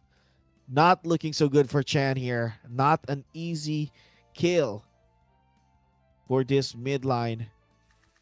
But the good thing is he does not have any cards that will be disabled by this Axie here. All right, Woo! good chunk of damage, but the problem is still there. The mid line is still alive. That is the problem for Chan here. It's still gonna draw some cards, which is the good part about it. But he does not have the full hand coming into this round. He wants the double teal shell to come back, Yeah, 1v2 but is we possible.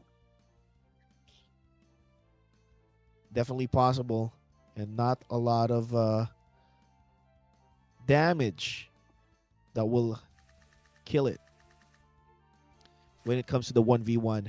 All right, he got the teal shell, and the bug signal is going to connect, removes two cards, and right now does not have the full hand on the other side. Esches has everything, has a lot of energy, has the revenge arrow, and the crimson water is also there, but he does not go for it.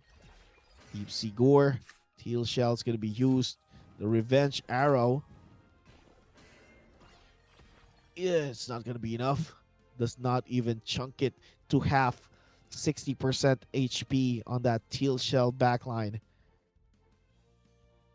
Chan looking primed to win this one. It's still pretty even. Let's see. Oh my god, here GG. we go. The damage is gonna go through Oh, 225. Massive, massive damage. Teal shell with a red ear just does not get any answer from that backline, Axie. Outplay Chan equalizes the series just like that. So we are now down to a best of five between the two, and Like, Chan retains his momentum with that backline red ear. Wow. exactly. Same set of axes that won him the previous series. Right now, making it work for Chan. It seems to be a good answer against these backline axes that Esh just brought in. I don't think that Aqua is the answer, but the problem is he does not have a card really left in the pool that can answer the teal shell. He does not have any way to fragile or create the anti shield effect against this one. So I don't know. I feel like the bans from Chan was really effective coming into this series here. So I don't know. I don't have a tip or anything for Ashes at this point because everything has already been banned. The answer to this backline actually is close to nothing right now based on what Ashes has.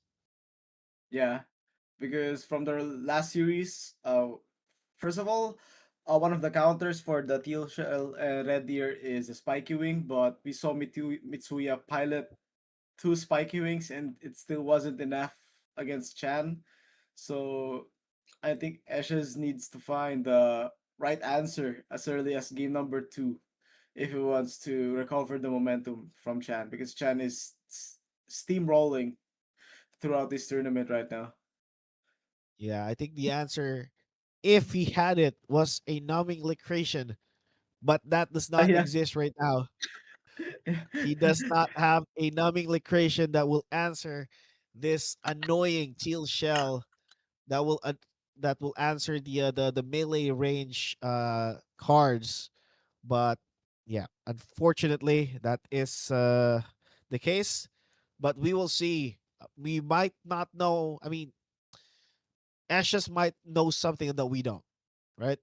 So there's probably a counter here, but he needs to find it and he needs to make sure that the discard keeps coming in, because that backline what had cards all game long, and it was just stacking the cards. And even towards the end, it only has one missing card.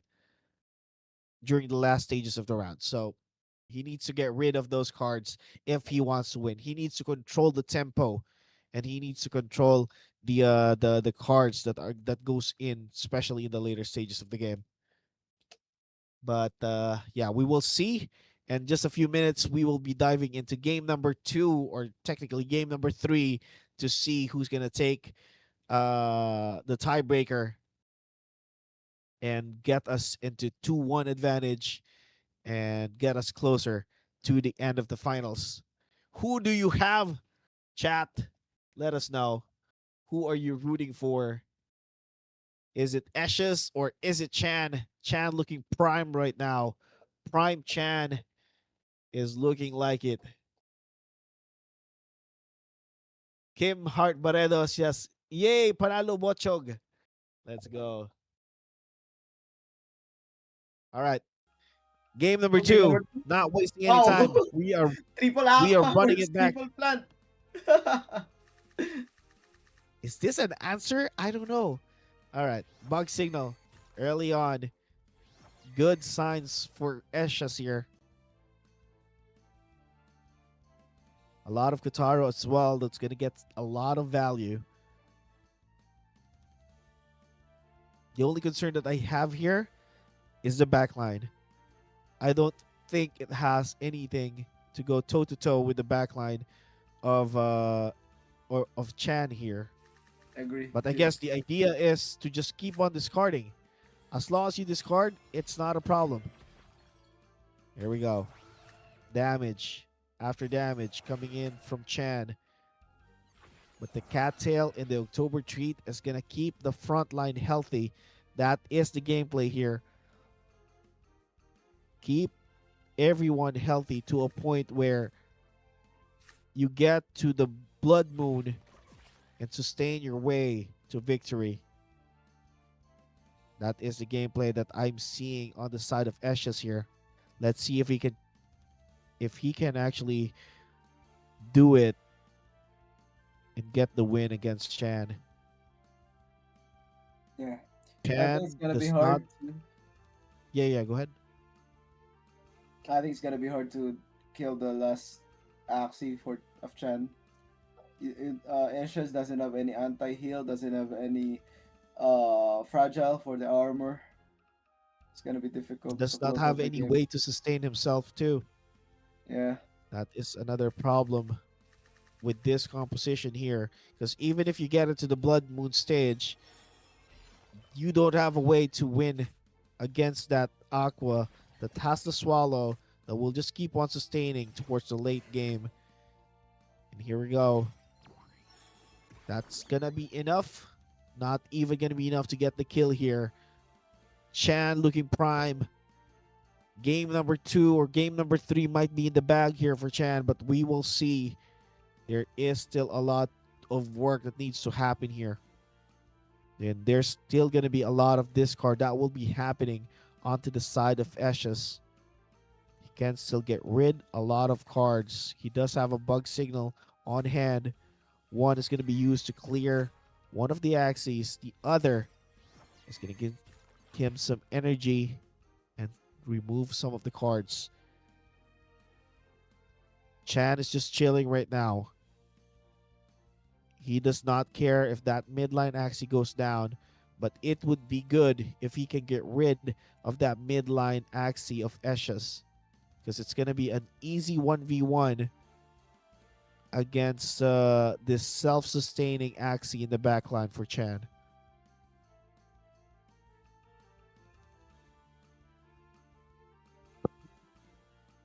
All right, they are both thinking, waiting yeah. for each other. These cards on hand though for Ashes might mean something. Nice. Yeah, it's definitely going to mean something, but the damage is going to start coming in on the side of Chan.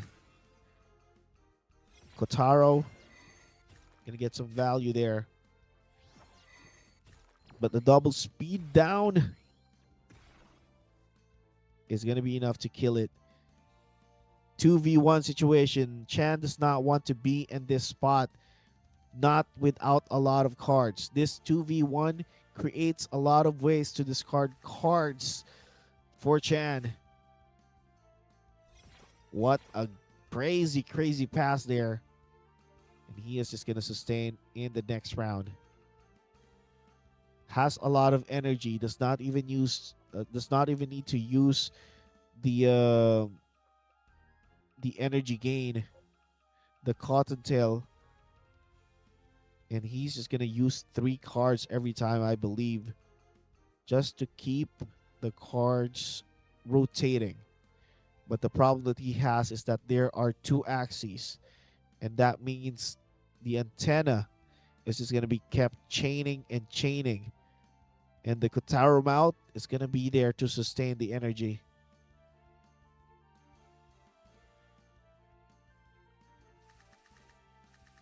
Mysterious YouTube videos is asking, what do you think about their faces? Their faces are so locked in. That's what I think. And this is going to be the damage round for Chan. Unfortunately, it's not going to Wow. be enough to kill it. Great discards. 76 HP, though. This cards everything. Chan right now does not have any cards to work with. He needs to be lucky. He tried to retain all the cards that he had and be ready for this round, but unfortunately, Ashes has other plans. Might be a 4 Kotaro play for Ashes. You can gamble. Yeah, Oh for no. Kotaro. No! Swallow. Gonna Oh, I be enough. didn't play the mid. I think I needed to sustain the mid there. Mm. Ashes in a bit of trouble now. He has no way to sustain himself, and we are at the Blood Moon stage. Slippery Shield is gonna be really, really slippery. 168. I don't think that is gonna be enough to even kill it. 50 damage on the Blood Moon. Chan has Swallow on hand. He needs the other one to keep sustaining. A Teal Shell. Yep, he is going to use it. Deal massive damage. Get some HP back just to sustain. The damage is massive, but the response from Ashes is going to be good. Is it going to be enough? The critical strike! Chan! Bang! Woo! Oh my god! He was on the verge of winning, but the Axie God says, nope. Ashes gets a crit. You lose the game. That is how the game of Axie is played. Unfortunate for Chad. He was winning that round, or he was winning that game until that crit. That is why it's called a critical escape, because it comes with the crit. Oh my god. Crazy. Crazy Crazy game. indeed. Yeah. But still, we have a series right here, 2-1 for the side of Ashes. And the triple plant might be the code to crack Chan. But still, or the critical might be the code. We're the still not sure. critical, the critical is the answer. That is Yeah, that is the truth. That was possibly. some crazy heads up play there by the plant. Really, really clutch. I'm looking at the replay right now. Oh my god. It was just enough. It was just enough to get that win. Was it the critical escape that crit? Hang on. Oh, it was one of the revenge arrows that crit. The second revenge arrow was the one that set the tone and get the crit going. And just like that, we have a series 2-1 over to the side of Ashes. The win streak for Chan is over. Is it gonna be over for the run? We don't know. Kim Hart Barredo says, Nadaya, panalo na. Nah, it's just how it is, man. The RNG. Okay, here's the thing. The plant had a lot of beast parts, okay? That means it has a lot of morale that raises the chances of critical. And unfortunately, The critical landed on the most highest, or probably one of the highest damaging cards, which is the Revenge Arrow on a 1v1. Everyone is saying, stress malala sa crit. Even without the crit, he would? I don't know. I don't think, because Revenge Arrow would only deal less than 175, probably 122 on an Aqua. So I don't know. The next round, if Chan would have lived that, he would have sustained with the swallow because he would be drawing two swallows at that point, right? So I feel like the crit was the biggest factor. Doon pa nag-crit sa malakas na card hayop.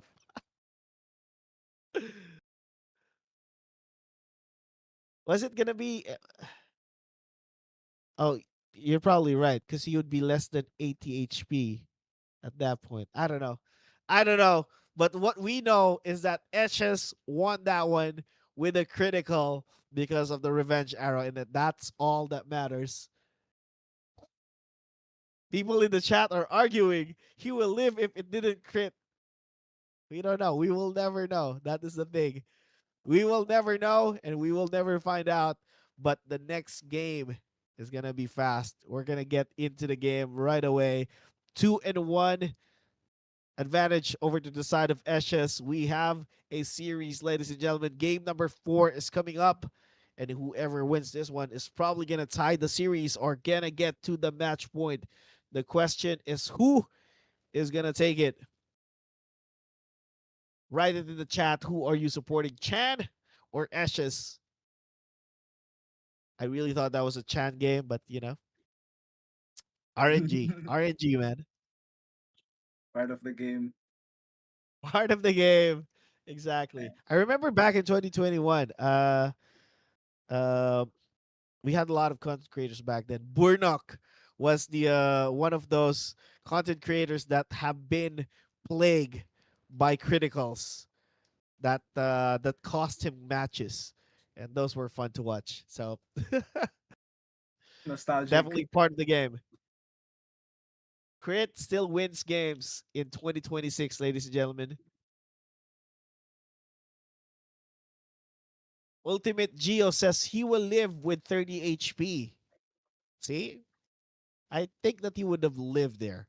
I feel like he would have lived there. But we will never know because that is the game of Axie. Crit happens. Serious YouTube videos, I will shout out your manager but not mention his name because he is Luck Timo. Okay? I will not mention his name. Mr. Luck. Okay? Limwell Vigno just confirmed with the team. It would have still be alive without the crit. Yeah, yeah, yeah, yeah. Okay. Jumping out to game number 4. No changes on the side of Eshes. No changes on the side of Chan. But there is going to be a massive damage right away. Straight game number 1 or round number 1. Opo is back. Let's go. Eshes just go on offensive. He is just going to go ham. Get some energy back as well in the process because of those Kutaru mounts. And here we go. Ashes just took the momentum off Chan. Let's see if Chan is going to be able to do anything here. Poofling is going to go through. The bug signal is not going to be enough to kill it. 17 or 72 damage each, but the discards are there. Midline is in a bit of trouble for Eshes here. However, he does have a way to sustain it. He does have a leak, and potentially a bug signal if he gets the other pair to go with it. Let's see what he does decide to go with. Meanwhile, Chan has 6 energies and might have enough to just kill the midline here if it does not have a lot of shields. Okay, he does. Oh, Oh, wait a minute. oh, He is Corridro. going to go to the back. Solid. Hello. What an outplay there. Backline for Ashes is going to go down. Chan with a massive gameplay move there, almost taking out the backside. The Axie that won him the game earlier is in trouble. Does not have a lot of cards to work with either. And these two Axies, the backline and the mid, or the backline, the midline of Chan, has the damage as long as they actually draw their cards. Oh my god, those are not the cards that you want, but it might just be enough. Oh, one more critical escape. GG. Gonna get the value there. The buzzing wind is gonna be enough to finish it Nice. though. Ah, Oh. oh my god. The buzzing wind getting the kill though. And right now, Ashes looking like in a bit of a problematic situation. But Chan does not care. This is gonna chill here.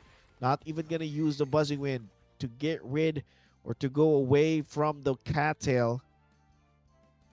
But Ashes has a lot of cards right now. 2v1 situation might be happening for Chan yet again. Let's see if he can pull the same miracle here as the first game.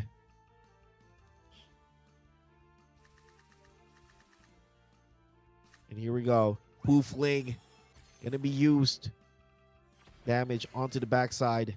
Not gonna be so much. Kotaro. And that is gonna be enough to kill it. The cattail cleans it up. And right now, Okay, Chan's that's too backline bad. is all alone.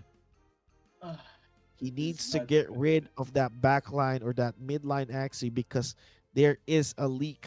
But the problem is that it's already drawn.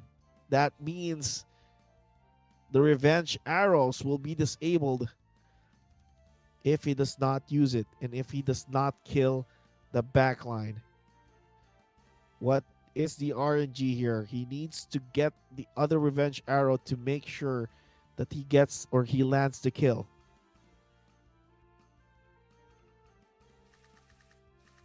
Oh no, he does not even get the revenge arrow. Very unfortunate situation here. Wait, Gets a pass. speed up though. The damage, vegetal bite is gonna remove the cards, but he still has a way to get rid of the backline here. Ashes does have a way to sustain it, and the leak is still there. There is still a second leak. What is the play for Chan here? Not looking so good. Not looking so fine. Damage after damage is massive. Critical is not enough to clean it. Oh no, it is gonna be disabled. His highest shielding card is done for. He does not have the poofling anymore. And it's gonna be disabled. Problematic situation for Chan. But he does not have any a lot or he does not have a lot of options. If he drew the other angry lamb, it would have been different, but unfortunately does not have it.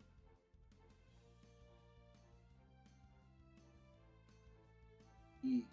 And right now Eshes is primed to win this one. Might just be enough to get a 3-1 victory here against Chan.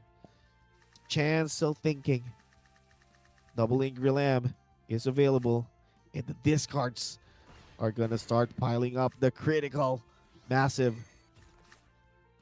Ooh, double bug signal. That's just too much. Everything has been removed. Revenge arrow still there though. Might be drawn. And now no longer disabled. He needs to get some god draw if he needs or if he wants something to happen here on the side of Chan. 7 cards to be drawn. You need the Uncos. He does get the Unco. Revenge arrow. 1, 2. And here we go. It might be a draw. Oh my god, the draw. The Blood Moon is going to finish them up. Wow. Oh my god. What is going on? Wow, that was some crazy Axie gameplay right there. Yeah. Mm.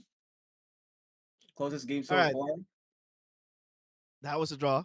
So we're back 2-1.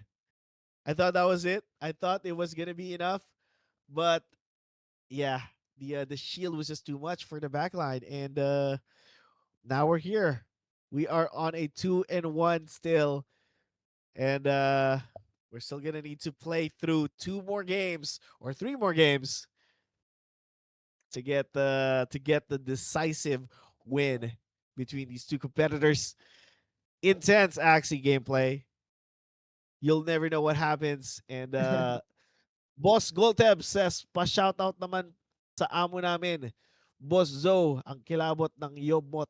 Grabe naman. Grabe. Patay tayo dyan. Aura nun ah. Grabe aura nun. That was Tumaas na some taas. crazy. I'm looking at the replay right now.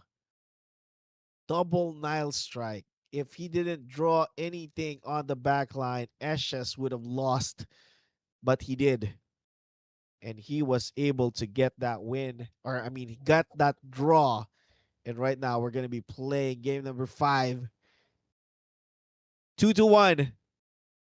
Pretty exciting stuff. VMG, Agree. what do you think so far? Uh, actually, I thought Ashes had that game in the bag. I was already counting 3-1, but then again, I remembered he was facing Chan. And until the victory screen shows up, it's not over when you're facing a multi-champion like Chan. So I'm just waiting for the next Because game. it looked like really dread, right? Like there's Yeah, 2v1, one aqua, two plants, had discards. That was crazy. That was crazy. I agree. Still a All battle of right. was on the last round. Exactly. All right. Kim Hart Barreto, yo, that's my boy. Ibalik ang botchog. Let's go. All right. Boss Zo, I think binati na natin yan si Boss Zo. All right. Shout out to everyone that's still watching. 98 of you are still watching after 3 hours of Axie action. Get some more people in here. Get some more people cheering for Chan or Eshen or Eshes. And let's get some more people watching the game and enjoy it. All right. We are down to the last few games. And I think my my brain is not braining anymore. So apologies. Few more minutes still. Good morning, guys. Lapit now. Good morning. All right. We are just waiting for the game, for the boys to get into the game. And we are gonna be playing soon. The fake Geo says, pa-shoutout kay Boss Zo, lakas ng aqua, dinala ni Chan sa SC. Let's go.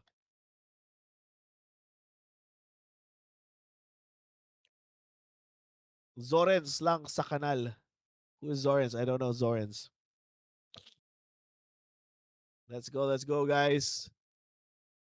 Share it with your friends, share it with your family members. Down to the last 4 matches, I believe. And we'll conclude the night and crown the champion. But we don't know who that just yet, but we will find out in a few minutes because we are going to be jumping onto the game or the next game. Ashes versus Chan. Ashes in the lead, 2-1. One draw as well. Who will take it home? Who will take 1,100 bAXS home? We don't know. We don't know, and we will find out.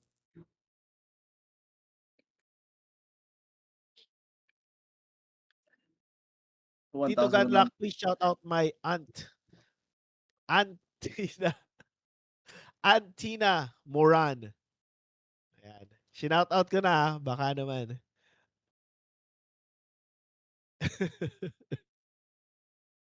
Zoren Stirador. I don't know what Shibuli is. I don't know. Just waiting, guys, for the next game. Yeah, we're just waiting for the boys to get into the game, and we are gonna be jumping in right now. Here we go. A switch up onto the midline. There's a red ear midline here for Eshes. Interesting mechanic. Interesting switch up here. There is a dino that is scary. In the late stages of the game, but he already passes. Although he does not have a way to pair the antenna. All right, he's gonna wait for round number two. Kotaro gonna get some value. A lot of discard coming in from the front line. Limited cards for on the side of Chan. 7 energy though, and will be able to deal massive damage because of that Oranda. Oranda is gonna deal a lot, and there is no longer any shield cards on that front line. He already used 2 of the pumpkins that he has. Ash's front line looking like a dead plant here. Let's see if Chan decides to go for it. And he does. The double koi gonna deal massive damage. Piercing sound as well. Koi is gonna be enough to finish it up. But the bug signal. Question. Okay, there we go. That is gonna be a lot of cards discarded. On the side of Chan. Ashes looking good right now. Does not have the damage yet on that tiny dino or that tiny swing.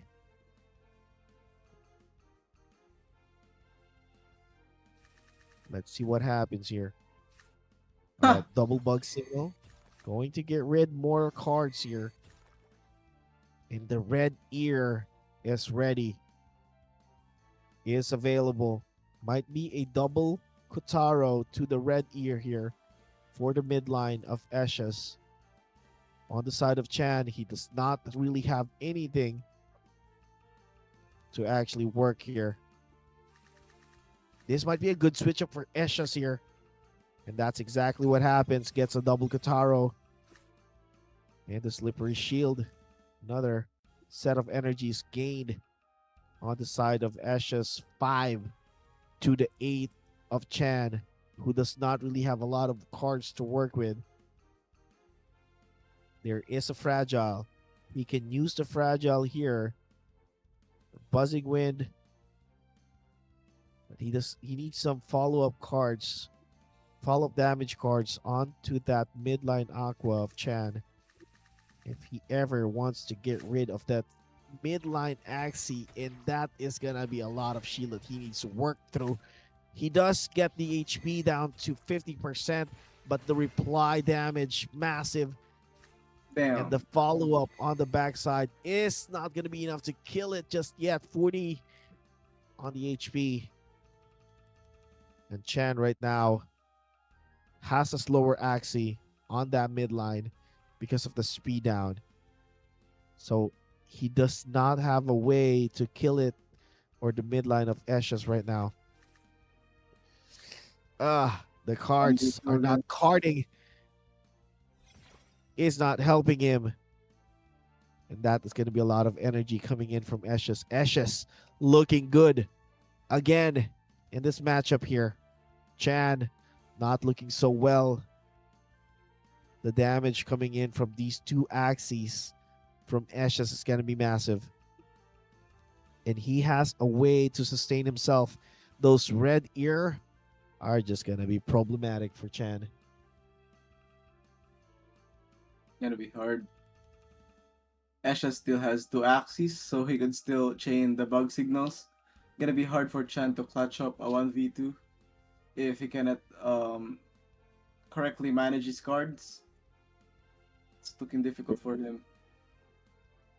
That is true. How do you navigate through this one? One has a lot of shield, the other can deal massive damage. And right now, Esches decided to skip. He did have Kotaro in his hand and two red ears. Was Holy. that a good play? But Questionable. yeah, I didn't. I wasn't able to do the math if he can survive, but I would have preferred a bit of discards before facing a 1v1. You Exactly. see, it's not able to pierce through the shield. Look, Yeah, the damage is just not holy. there because this is an Aqua. Uh, Esches, bit of a questionable play on the last one there. He could have sustained the front line. That would have been ideal. But instead, he decided to just give that one up. Maybe he thought that the HP and the shield would not be enough, but I don't know.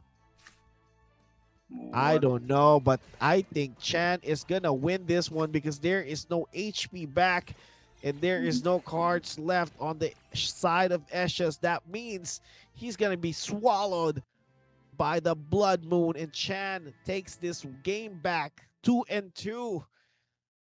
We have a series, ladies and gentlemen, and Chan is not Okay. gonna go home right away. And Ashes is gonna lose that round. Will not be able to get a draw because the Blood Moon decided that he was more scrumptious than the Aqua that Chan has. So it's currently 2-2, Yep, 2-2. best of Two three. more wins from each side. They need to win two each. Uh, Rian Drodi says Chan for the win. Definitely did. Kim Hart Barredo, nice nagpass. I think that pass cost him the game, VMG. Yeah, I was trying to do the math, but my screen is currently blurred, so I wasn't able to see the exact HP. But yeah, the perfect play would have been to try and sustain the midline, but I was not sure if he was able to do that, so we'll Yeah, I never think the know. damage would have been around because it's 220, right? 220, 220. And I think he had roughly around 250 HP. If he played the red ear there, two of them, and then a Kotaro, I think it would have been enough to at least get the Kotaro value and be ready for the 1v1. Or in fact, it can't even have survived. But yeah, unfortunately, he decided to pass, and I guess that cost him the game. And right now we are at 2-2. Ashes losing that one to Chan, and right now we have a series, two wins away from each side. Who's gonna take it home? And there is someone, fake Jihos, is shilling his Aqua Axes in the chat right now. All right, so let's see what else we have here. Kim Heart Barredo says, Heart TZ, come please, let's go. And Fake Jihos is still shilling his Aqua Axis. And Kim Heart Barredo is asking for a delegation. Okay. All right. Some transaction going on in the chat right now. All right. What's the play here? I don't know. I feel like Chan had Esh's number since the beginning of the game. I think Eshes was just lucky in that one game that he won because of that crit. But I think Chan's composition is just too strong against these plants that don't have a way to sustain. There's only one Axie that I'm looking at that can actually go toe to toe with the red ear, and that is the one that has the scarab. But the rest, I don't know. Yeah. Uh, um, I think he needs more energy gain for the side of Ashes because we saw a lot of cards from his side, but he lacks energy, so he wasn't able to gamble.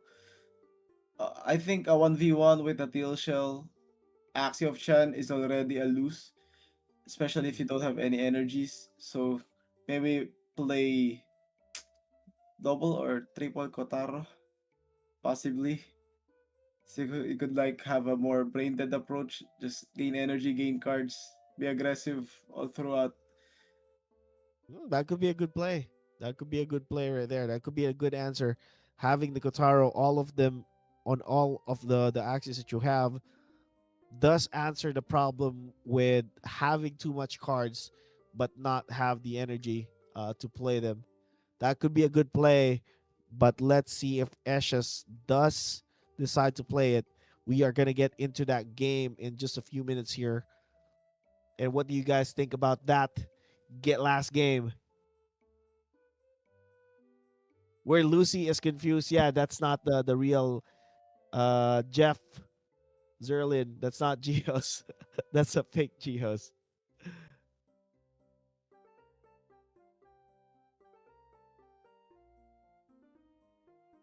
And lots of Filipinos in the chat right now. 104 of you watching. Thank you so much for chilling with us here on YouTube and on Twitch as well. And we've just breached 38 people on Twitch as well. Glad to have you guys here with us 4 hours into the stream. I hope you guys are enjoying, and we are going to jump into game number 5. Question mark. Yeah, I think it's game number 5 because it's 2-2. And here we go. Chan, no changes in the lineup. Eshes doing the same. Kotaro seems to be the play. Night Steel is going to be there. Uses it. So I think he is utilizing what we have mentioned earlier. Having that midline or that front line to sustain and at the same time get some energy. And then the rest are using Kotaro. So I think this is a better setup for Eshes. Bug Signal is going to be used. Scarab, not going to be enough to finish the kill. But there is going to be a lot of damage coming in next round. But this Aqua is still going to be faster. And has a balloon. Just in case he needs to use it. But there is no way to kill that front line just yet. Even with that Oranda. The Hero's Bane is not going to go through. And the Kotaro, not going to be enough. But the critical escape is there. Enough to finish it. And Eshes right now looking good in this setup. Looking good against the double Aqua that is left for Chan. But there is still a lot of damage from the looks of it for Chan here. If he draws another Teal Shell, that might be enough to just get the kill. And then maybe pass on some damage through with that Fragile onto that Reptile. So that could be a play. Alright, does not get the second Teal Shell. So he's just most likely going to go with the Buzzing Wind together with the Piercing Sound. Does have a way to sustain it though. Night Steal to the Scarab Curse is going to be enough to sustain the HP and get some energy back. Chan, not too happy with that result. The front line is still healthy on the side of Eshes. So much so much more health to go through to end the Yeah. game for Chen. Oh 300 my HP god. fun.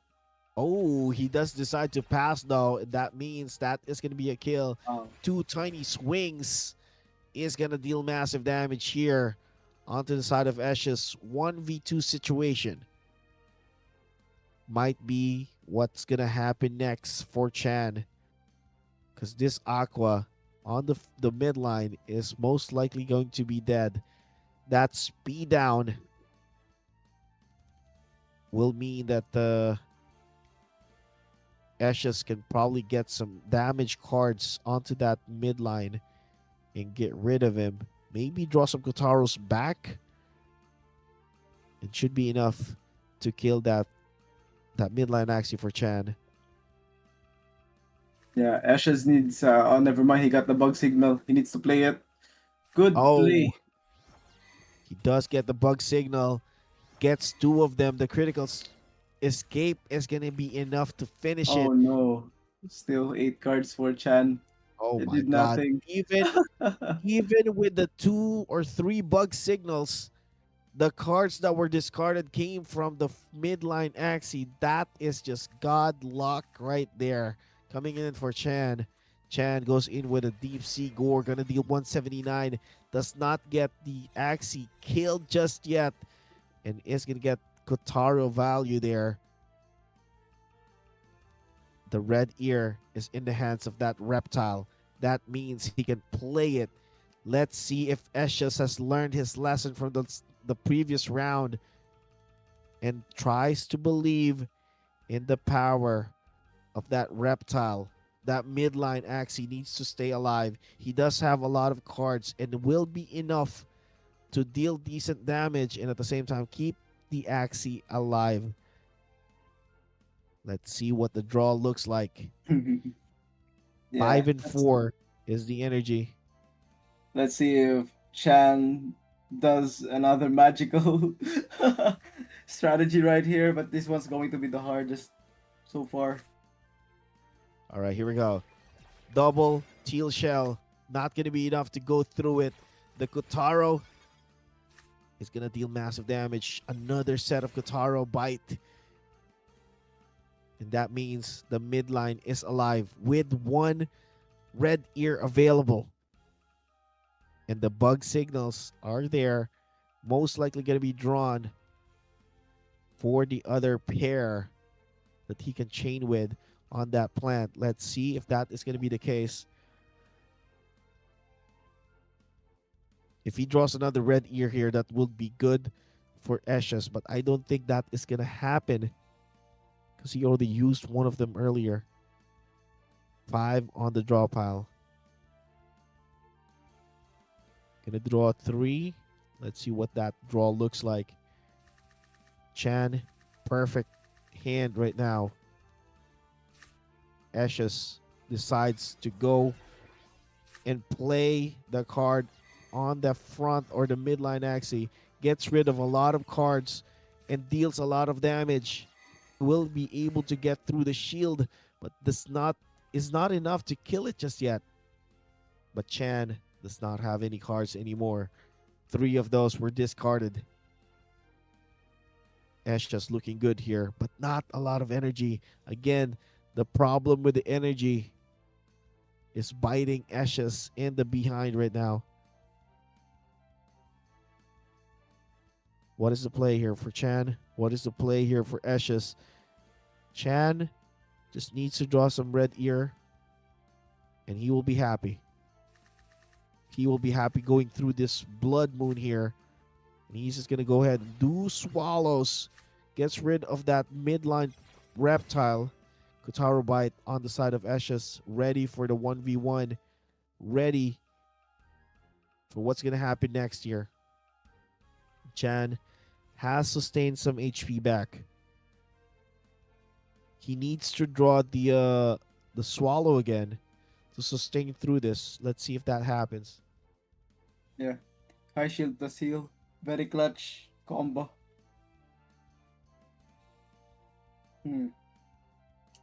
Ash just needs some critical here to potentially kill the last Axie of Chan. Let's see what happens. They're thinking. All right, Deep Sea Gore, 139. Not a lot of damage. Kotaro bite. It's going to sustain. The critical escape doing wonders here. 80 HP. Both sides trying to sustain. 283 to 268. The match is close. Ashes thinking and praying that Chan does not draw any cards that would help him win the game. He could draw a Cottontail here, and that would F him up so bad on the side of Chan. Let's see what the God draw looks like. If Chan does not get a Cottontail, that would be good for him. Okay, he does not get any Cottontail. and that means the damage is gonna be there. It's gonna be around, and that is gonna be enough Long. to kill Ashes because the Blood Moon is Woo! already on the 12th round, and that is gonna be Chan winning the game. 110 damage, able to sustain through it, does not draw the cottontail. So RNG likes Chan, and that is the name of the game. Pray for RNGs for God draws and be able to win the game. All right, Chan taking game number 5, and we are down potentially to the last match of the night, ladies and gentlemen. If Chan wins this one, GG's champion. But if Ashes takes it back, we are gonna be playing the last game. Whoo! All Looking right. clean. Mm-hmm. People in the chat, manalo matalo si Chan, bibigay pa rin ako ng discount ng Hatsune and Aqualoon. Grabe. Grabe. Solid, solid. Wala ba libre? Discount lang? Mysterious YouTube videos. Chan played brilliantly. He correctly predicted Esha's every move. His incredible pass proves he anticipates the game. Yes, sir. Yep. Exactly. Flawless. Outside of the critical, it looks like a 3-0 so far from Chan. Critical escape doing wonders in that round where Chan played double teal shell, right? But it was not even enough. Even with that read from Eshes, it was not enough to finish off Chan. The sustain was just too strong, and at the late or the last round, he was able to draw what he needed. He was able to get in touch with the God draw and was able to win the game. Get the teal shell, get the swallow, and get the red ear, and able to win that game out. And we just got a word from our producer that if there's another draw, there is going to be no remake anymore. So whoever has the highest HP before Blood Moon, they will win. So Okay. highest HP is going to be the basis if there's going to be another draw. So it's if either we get a draw or um, we get a win from Chan, that means Chan is going to be the champion. If Etches gets the win, of course we go to the next game or the last game. But yeah, we will see and we will find out as we step into the last game potentially of the night and have Chan as the victor, or we'll get to the second to the last stage or last game of the night if Eshes win. All right.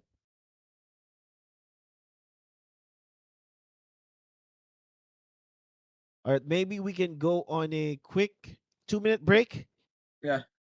as we get the oh, hang on. Nope, we're not going to get okay. I thought we are going to get into the game. All right, so we're going to take a quick 2-minute break.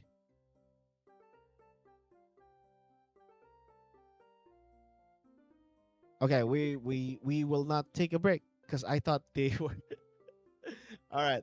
We are just gonna continue with the game, and we're gonna take a look at the. We're gonna try to analyze the game or the teams one last time potentially. And what do you think, VMG? Where do we go from here? This could be the last game for Ashes, and the reptile is working, right? But I think he still needs a better backline. Yeah.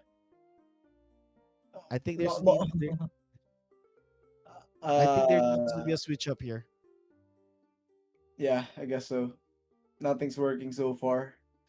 For side of Eshes, he needs something that can penetrate the shield or also sustain that Teal Shell Aqua of Chan during the Blood Moon. Because for sure, Chan is playing for the Blood Moon. All his Yeah. victories went through the Blood Moon. So Ashes needs to be ready. Hmm. Yeah, I I think think it's the hard. back line needs to have some form of sustain or some way to deal damage because right now nothing is working. Nothing is working onto the side of Eshes in terms of the damage. He just can't get through the shield. Even with the revenge arrow in the back line, he tried it all and it's just not working at this stage. But maybe at one point he just needed to discard the right cards at the same time at the right time. But up until this point, we have not seen any good response onto what Chan has been bringing into the table, which is the teal shell aqua in the back line and has been proving really effective for him.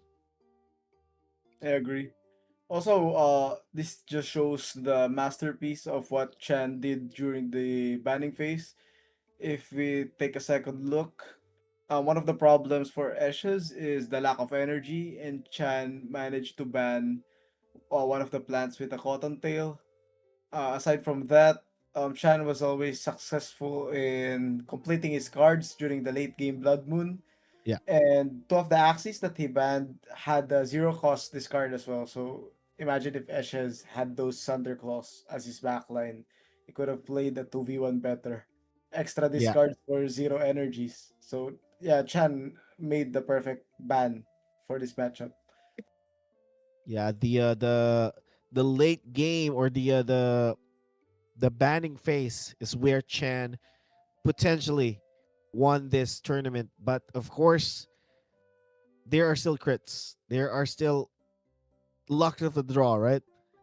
Those are still in play for the side of Eshes, and he can still win through those win conditions. But we will see and we will find out. We will be jumping into potentially the last game of the night, and Eshes is just gonna go right and go ham, get some energy back, and get some damage done to that frontline Axie for Chan. Chan looking on the back foot right now, but we've seen this match 6 times already, and it has gone the same way ever since. Chan is locked in. There is no discard on the side of Eshes, though. That is gonna be problematic for him. He needs to draw those early, and he needs to control the tempo of this game if he wants to win. All right, here we go. Hero's Bane to the upstream is gonna deal a lot of damage. Piercing Sound is gonna complete the kill as well. It's gonna be a Katara value. And the Scarab tried to regenerate, but you cannot generate when you are dead. That frontline Axie for Eshes is down now. We've seen this situation before. Chan winning on the side or winning this kind of matchup or this kind of setup. And right now, Crimson Water gonna go in for the kill. Kotaro is gonna get some value as well.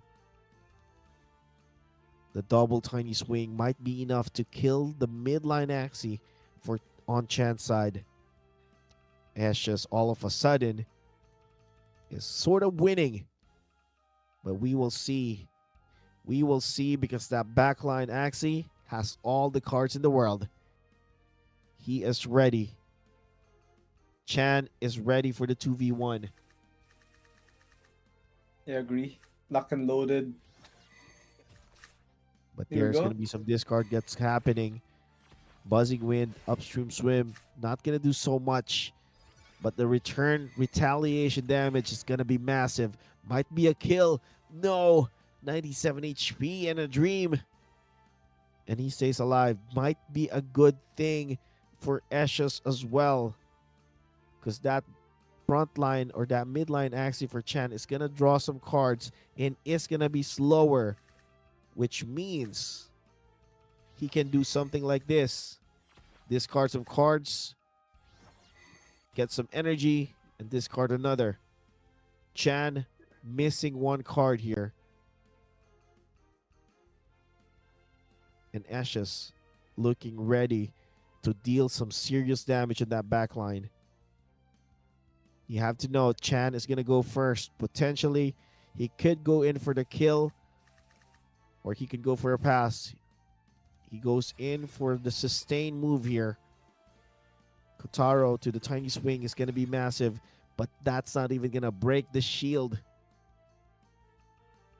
Ashes cautious here, slowing down the tempo of the game, trying to sustain the reptile. It might go in for a 6 card play if he can sustain the reptile at that point. Chan looking prime. 3 cards to be drawn. All cards ready on hand.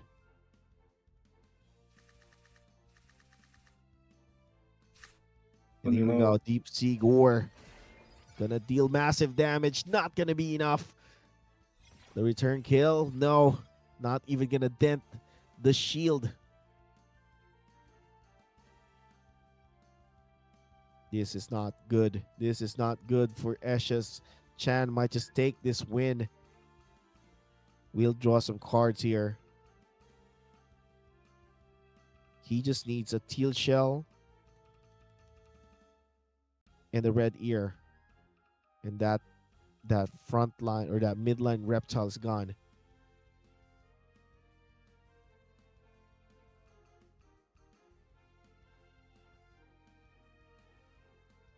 And they're just waiting.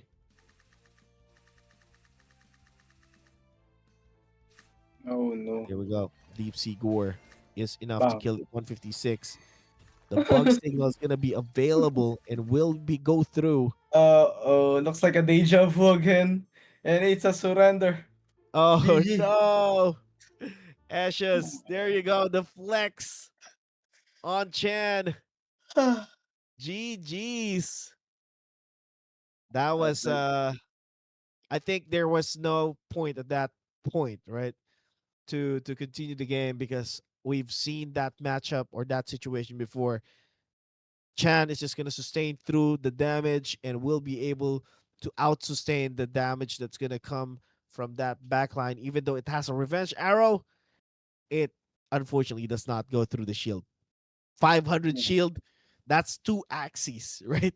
And you can't kill 2 Axies in one round, unfortunately, unless you get 4 criticals at the in the same round. But I doubt that will happen. And yeah, congratulations to Chan. 4-2, cleaning it out and winning the tournament. And Eshes unfortunately takes second place.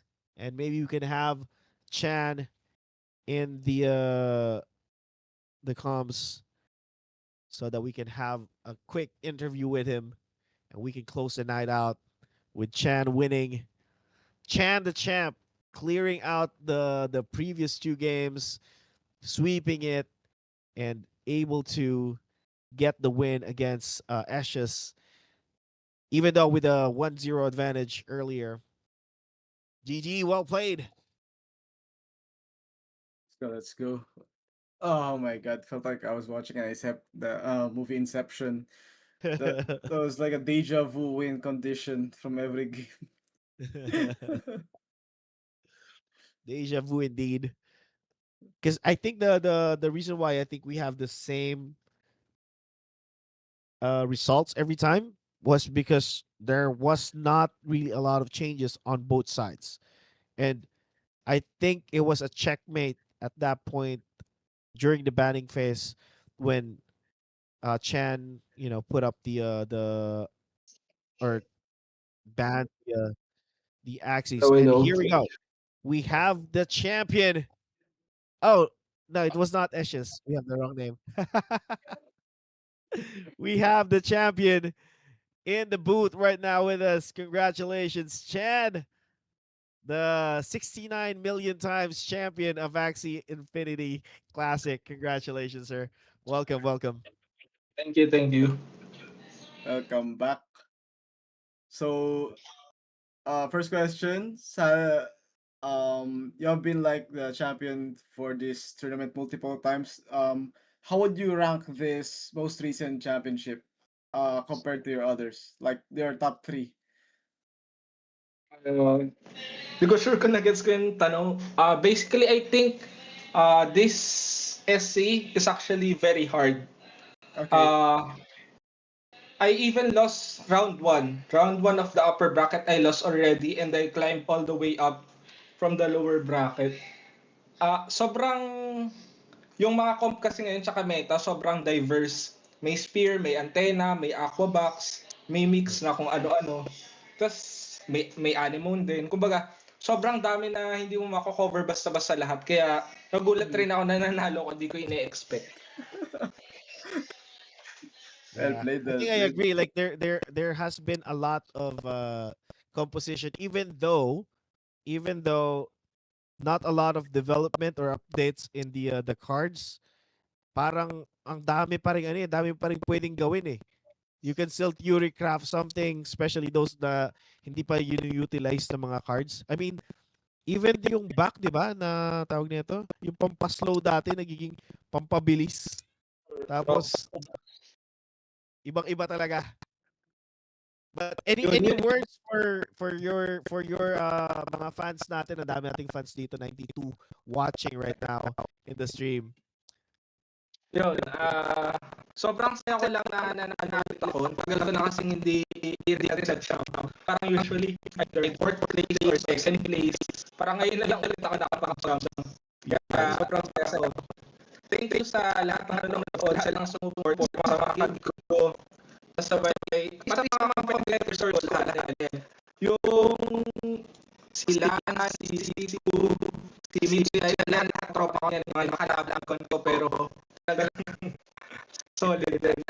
Sobrang ina-enjoy yung SC na to. Tapos, di ko in-expect yung nanalo ko. Kasi parang wala ko pa pag-SS kaya parang nag-count na lang ako nalala na ako ng buti ko ba kahit hindi ko sure ganda talaga. Hindi mo pinag-isipan yung ano, yung tawag nito, yung aqua na ano yung mouth nun, yung dinark din. Hindi mo pinag-isipan. Uh, Yun na lang yung hula ko. Hindi ko kasi sure eh. Parang bala ko mag-heal. Usually pag magtitil ka, na-experience ko sa arena na pag may piercer yung kalaban, hindi ka makakaipon ng cards. Yun lang naman yung kailangan mo sa team, parang mag-iipon ka ng cards. Kaya yung pincer na aqua, yung pincer na plant, pati yung serious cotton na plant, kumbaga yun yung mga pwedeng pang midline tsaka backline na makaka-discard ng sobra. Kaya yun yung mga binan ko. Tapos yun nga, parang gamble lang rin yung draft na yun pero gumana naman. Yun. Very well played gamble in there. Congratulations again, Chan. And congratulations on the winning 1,100 bAXS is going to be sent through you. That's going to take at least, within 30 days after Congrats, this event. congrats. And congratulations again. Our season 15's champion, Chan, ladies and Welcome back. gentlemen. Thank you. Let's go. GG's, All GG's. right, congratulations. So we're gonna cut it short real quick. I know you guys want to enjoy spending time with Chan, with our champion, but we are sleepy. It's already 12:33 in the morning in the Philippines, and we're still gonna watch a few World Cup sessions later on. And yeah, this has been Gunlock, and people in the chat. We need to let BMG sleep. I know. Thank you so much, guys, for watching. I hope you enjoyed season 15 of the Axie Infinity Classic Season Championship. Once again, congratulations to our finalists. Congratulations, Chan. Thank you, Sky Mavis, and to Sir Gunlock for the invite. I really enjoyed watching, and I see you guys on to the next tournament. All Peace. right, let's go. Bye.